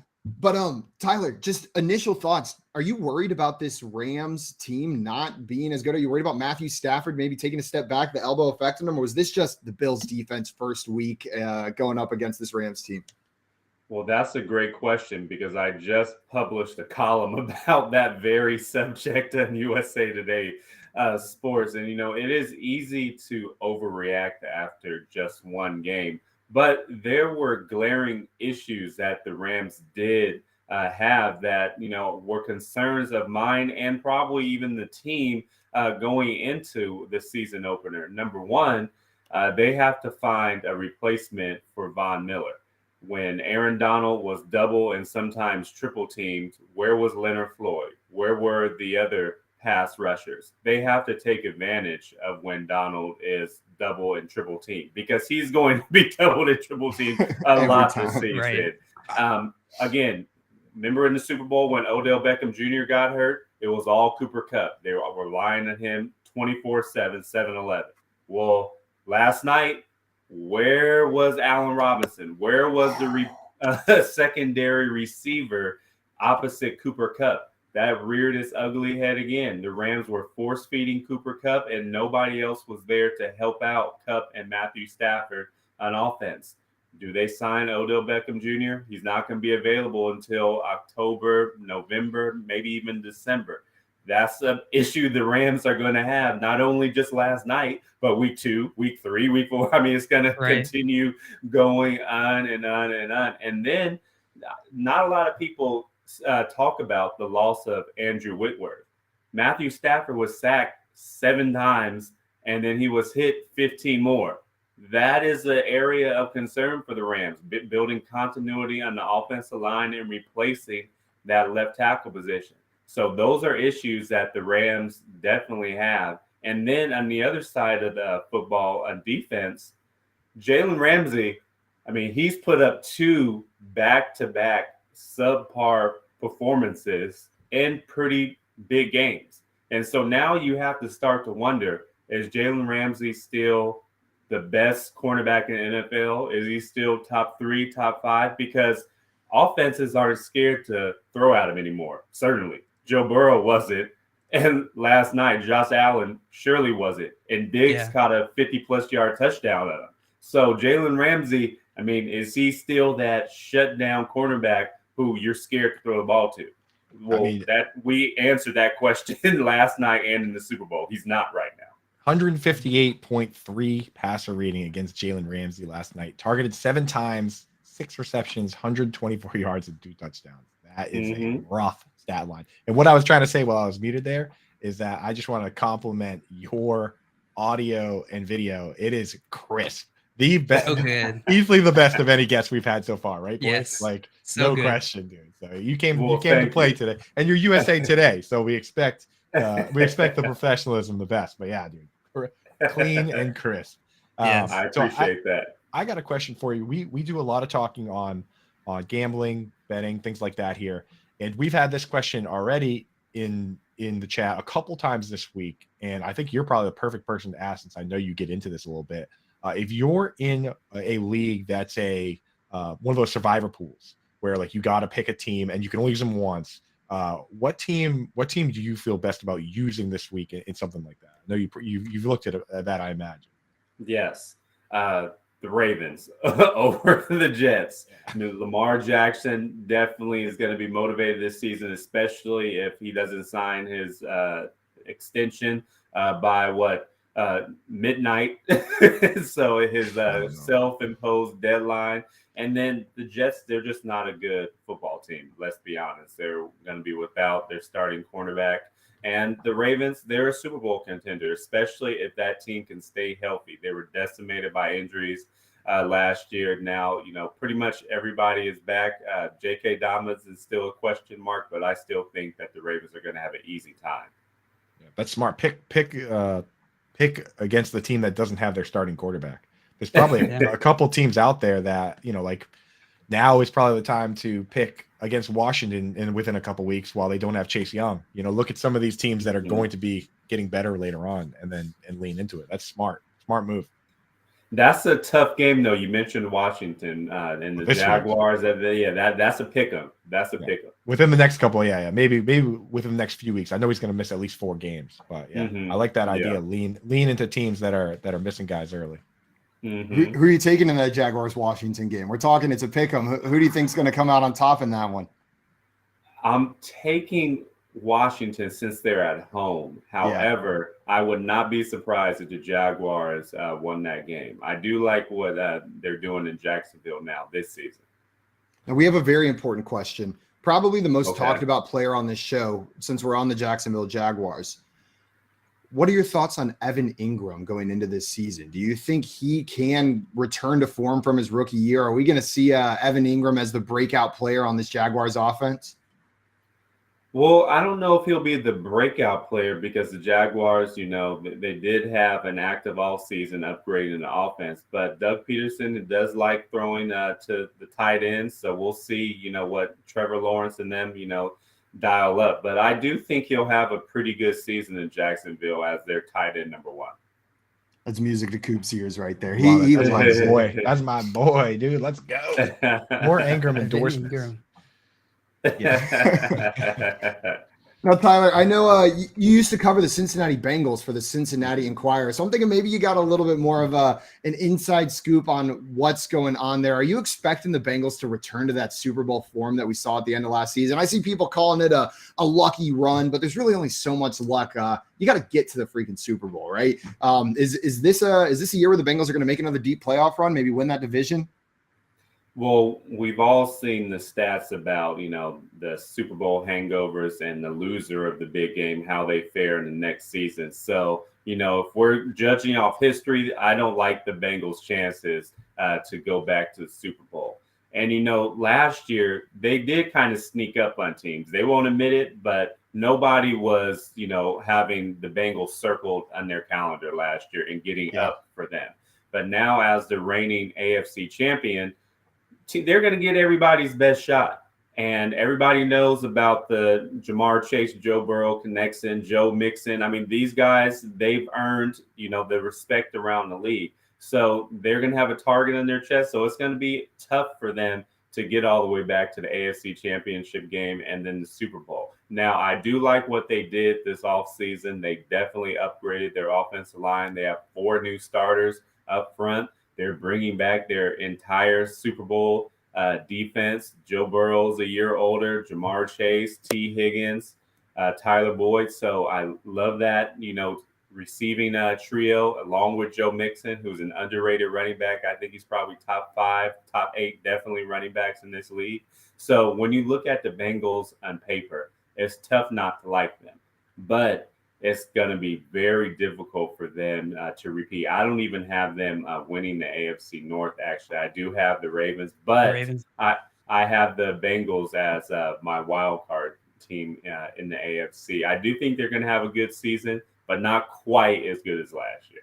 Look at the smug look on JL's face as you said that he's a Ravens fan, and also earlier on the show he also picked them to win the division. So he's just sitting there. He's like, I like this Tyler Dragon guy. He seems really smart. Smart.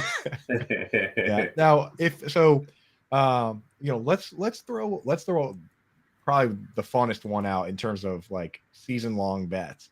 If you had to pick a dark horse team to potentially make the Super Bowl or make some noise, make the playoffs, what's a team that most people have in, say, the bottom half of the league that you're like, you know what, this team, they got a lot on paper and they could potentially make some noise? You got anybody that comes to mind from kind of the bottom half that you think could surprise some people? So I feel like I'm cheating with this answer, but can I say the Chargers? They didn't make the playoffs. They didn't make the playoffs. I'll tell you, you cannot say the Chargers. I'm nixing that right now. I mean, they didn't make the playoffs last year. That's true. He's right. Yeah, that is true. That is true. Yeah, the bottom half team. The Chargers. Yeah.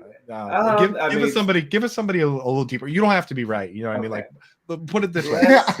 I don't even know if the Chargers are right, but pick a team that probably won't. A team where you in your mind you say they probably won't make the playoffs.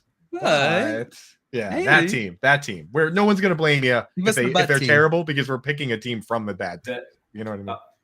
Can I say New England Patriots? Yeah.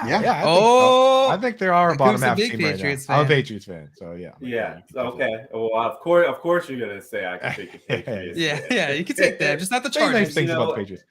It's tough for me to count out Bill Belichick, and they almost, made some noise in the playoffs last year with Mac Jones, and not really a great quarterback, and still a rookie. And so I know he's going to have another year of experience. I like what they, are doing on defense. The loss of J.C. Jackson is definitely going to hurt. But I think the Patriots could sneak into the playoffs, especially in that AFC East division. I know everybody's high on the Bills, and rightfully so. They're probably going to win the division. But then the Dolphins are a question mark, in my opinion. What's Tua going to do with a lot of pressure on him this season? This could be his last season in Miami if he doesn't have a really good year, especially with those weapons that they have. So I do think the Patriots can sneak in and get a wild card spot in the AFC and maybe make some noise in that first round or two. I like that. That is certainly risky. I love that. You got a picture of Tom Brady right behind me. Coop was actually just you can't pick that team over and over and over again until you said the Patriots. He was gonna be like, no, you can't pick that one. He got lucky that it was the second one. I don't see why I can't pick the Chargers. They haven't made the playoffs since 2018. I'm with you, Tyler. I'm on your team.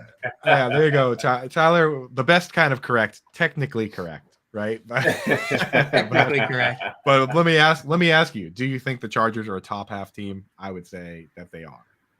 So, but yes, I'll give it to you. I do think they're a top half team, but they're one of those teams that started from the bottom half that have worked their way up to the top half, but they have to live up to expectations. A lot of teams have them, circled as like the Bengals type team this year that's going from, not missing the playoffs from a season ago to all the way to the Super Bowl. Now, do I have them going all the way to the Super Bowl? No.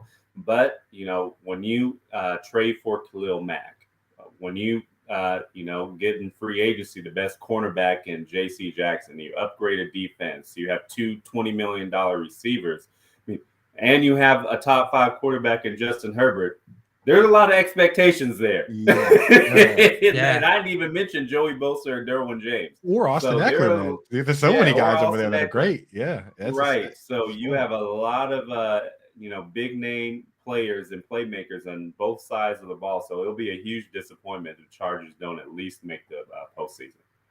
And I like the Chargers this year. I'm with you. I'm pulling up right now what their odds to win the Super Bowl are right now. They are the 5th most likely team on the FanDuel Sportsbook, tied with the Los Angeles Rams at plus 1,400 odds to win the Super Bowl this year. The only teams ahead of them, the Buffalo Bills, Tampa Bay Buccaneers, Chiefs, and Packers. Now, I don't mind that, plus 1,400 on the Chargers to win it all this year. We just ran through a lot of their lineup right there. That's nasty on paper. That is absolutely nasty on paper. Yeah. So maybe they're not a bottom half team now that now that we listed all the Pro Bowlers they have. Yeah. So Tyler, I'm curious, are there any players, we're a big fantasy football show. Are there any players that you think after this weekend, the Sunday slate of games, the Monday night football game, who's going to surprise us? Who's going to be, the narrative around them are going to be completely different after this week 1 of games? We mentioned the Monday Night Football game. I'll give you 2 from that game. I think Russell Wilson is going to have a big game up in his former house in Seattle. And then Jerry Jeudy, he's not being selected high on draft boards, but he's going to be probably wide receiver number 1 in Denver, and he has Russell Wilson at quarterback. So I would definitely start Jerry Jeudy for my week 1 fantasy team. The sports books agree with you on that. I was looking it up, and they have a lot of places have the lines higher for Jeudy, both for yards and touchdowns, than they have for Sutton. It's close, but a lot of places have Jeudy ahead, so you're not alone on that. We have a question from the chat, and it's actually from Get in the Game Tommy, who is a Raiders fan, and we ranked earlier the AFC West teams, and it looks like Tommy's asking for a bit of a re-roll here because we put the Raiders last. Re-roll. He wants to know, he says, this guy sounds like a smart and logical guy. Can you ask him to rank those AFC West teams and how he thinks they're going to finish? So I know you're probably going to move the Chargers up after we already talked, but how do you look at these teams? You still like the Chiefs? You still like the... Oh, so he's not going to like my answer too much. I actually have the Chargers winning the division in a surprise. We know the Kansas City Chiefs have won the division 6 straight years, but I have the Chiefs finishing 2nd in the division, and then the Raiders 3rd, followed by Russell Wilson and the Broncos. However, I have 3 teams in the AFC West making the playoffs. Obviously the Chargers, the Chiefs, and then the Raiders. Okay, so you know what? You probably made Tommy a little bit happy right there. He said, love him, smart guy. He got mad when we put the Broncos above the Raiders over there. So even though you put him 3rd, I think he's a diehard Raiders fan, but he's not he's optimistic, realistic. But realistic. Yeah, he's realistic. Okay. He's not trying to put the Raiders over the Chargers or the Chiefs right there. You're the man, Tyler. Tyler, thank you so much for coming on with us today, my man. I really appreciate you taking the time to talk some football with us on this Friday morning. Of course. Thanks for having me on. I'll come on anytime. Just give me a holler. Absolutely. Will do. Make sure you're following Tyler. Yeah, make sure you follow him on Twitter at The Tyler Dragon. It is easy to remember. Go follow him over there and check out his work with USA Today as well. Tyler, enjoy the rest of your day, man. Thank you so much for joining us. You too. Have a good Friday. Have a good Friday. Tyler comes on here and says the Ravens are going to win the division, and says the Patriots are a playoff sleeper, just like and the Raiders are going to have the first overall pick this year. Yeah, I love this guy, dude. Keith was feeding them lines to make everyone like him. Great, dude. He said the Jets suck too, which is awesome. Literally hit all the Keith's points. favorite team. I wish we had an opportunity to see what he thinks about Blitz, the Seahawks mascot, who is a jerk on Twitter to me.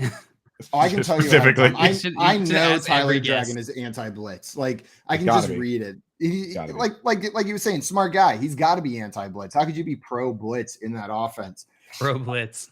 We talked a little bit about the Bengals season with Tyler while he was on here. But in week 1, it is a division game for the Bengals going up against the Pittsburgh Steelers. They are pretty heavy favorites at minus 6.5. So they're 6.5 point favorites in this game at home. New quarterback for the Steelers, Milky Trubisky, making his debut. You guys like the Bengals to cover in this one, 6.5 points against the Steelers week 1? Ooh, the problem with those games, man, that makes them trap games is that it's set to be a low scoring game, right? Yep. Like 44.5 point over under.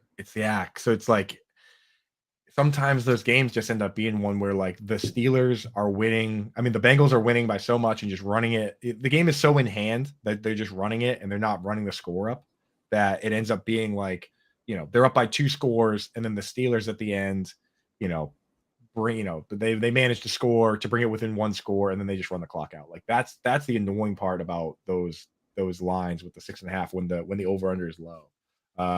So I think it could be tough. And dude, it's Mike Tomlin. You know what I mean? Like he's a scrapper, so I would rather pick the Broncos to cover the 6.5 versus the Seahawks than pick the Bengals to cover 6.5 versus Steelers. I don't know, JL, are you going there? Do you think you're going to just stomp them or? I don't think they're going to just stomp them. I think they're going to win by at least a score. I think they'll win by at least a score. I would take the over in this game. I think the Steelers could sneakily score points in this game. And I think they're going to have to in order to keep up with the Bengals. I just don't think it's going to be very close. I don't think it's going to be a 1-score type of game or less than a 1-score type of game.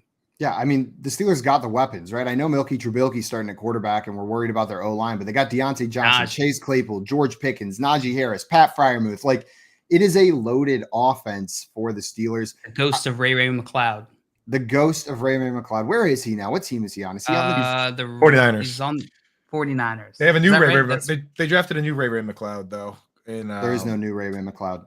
Calvin Austin. Austin. Calvin Austin is. I think Calvin Austin is going to be the new Ray. The better Ray. They went to a better college. Ooh, ouch. Get Where out did he of go here. to college? You're fired. I don't even know, but but you're confident it's better. By the way, I didn't even know that Ray McLeod went to Clemson, but by the way you're talking, I assume he did.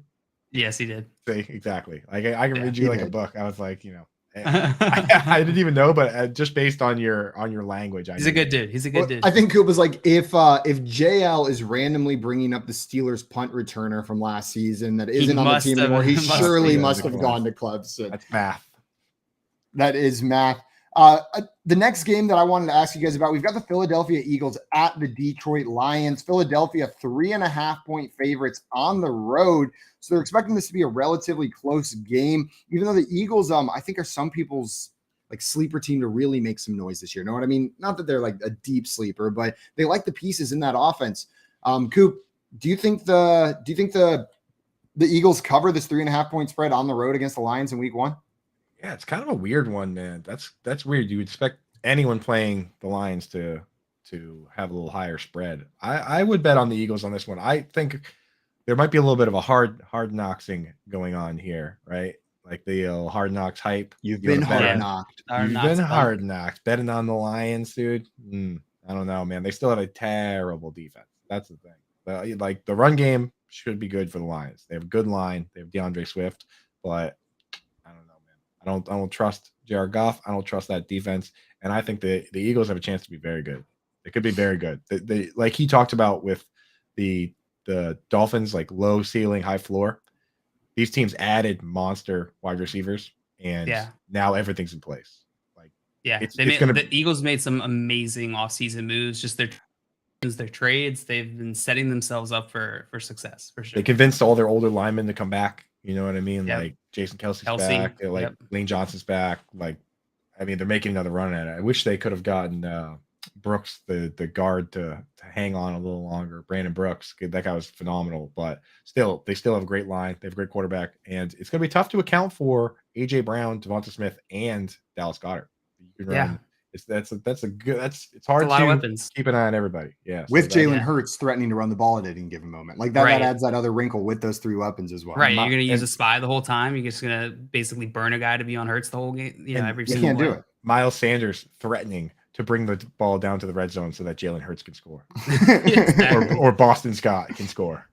Miles Sanders threatening to have 7 yards a carry and score 0 touchdowns. FanDuel Sportsbook has them at -3.5. The Eagles. I would take that all day. Yeah, I'm I think taking the Eagles it as cover well. the spread. I like that. I love it. I love it. We had a question in here before we move on to our next game from Ignatius Pennyfeather, the 9th. Wow, what a string of Ignatius Pennyfeathers. Ignatius Pennyfeather wants to know, should I drop Antonio Gibson for A.J. Dillon? Here's what I'm going to say, Ignatius Pennyfeather. I cannot imagine, unless this is a 6-man league, that Antonio Gibson is the worst player on your team to drop for A.J. Dillon. But be AJ Dillon's on the waiver wire. If AJ Dillon's on the waiver wire, maybe Antonio Gibson is the kind of guy that you got to drop for him. Coop, which one of these guys do you prefer? First move. This is the first move you do. You go into whatever communication you have, whether it's in the app, it's in a group chat, via email, and you position your team to add more bench spots to your league. Like, these guys should not be on waivers. That's ridiculous, right? So definitely add some bench spots. But if I'm doing this, if based on what this league looks like to me, like shaping up to be, I want the highest upside possible players, right? So I'm going to keep Antonio Gibson because he's not. The timeshare for Antonio Gibson is kind of stacking up to be better than the timeshare for AJ Dillon. AJ Dillon's not even the starter on his own team. Absolutely. So, yeah. Everybody who tuned in today, thank you so much for hanging out with us this morning. We'll be back tomorrow morning from 7 to 10 a.m. Eastern time on the Front Yard Fantasy Morning Show. Stick around on Better Sports Network. Moose and Keith coming up next, followed by Lunch Money presented by Fantasy Guru. And Corey Nando and Friends is on at 3 p.m. here on Better Sports Network.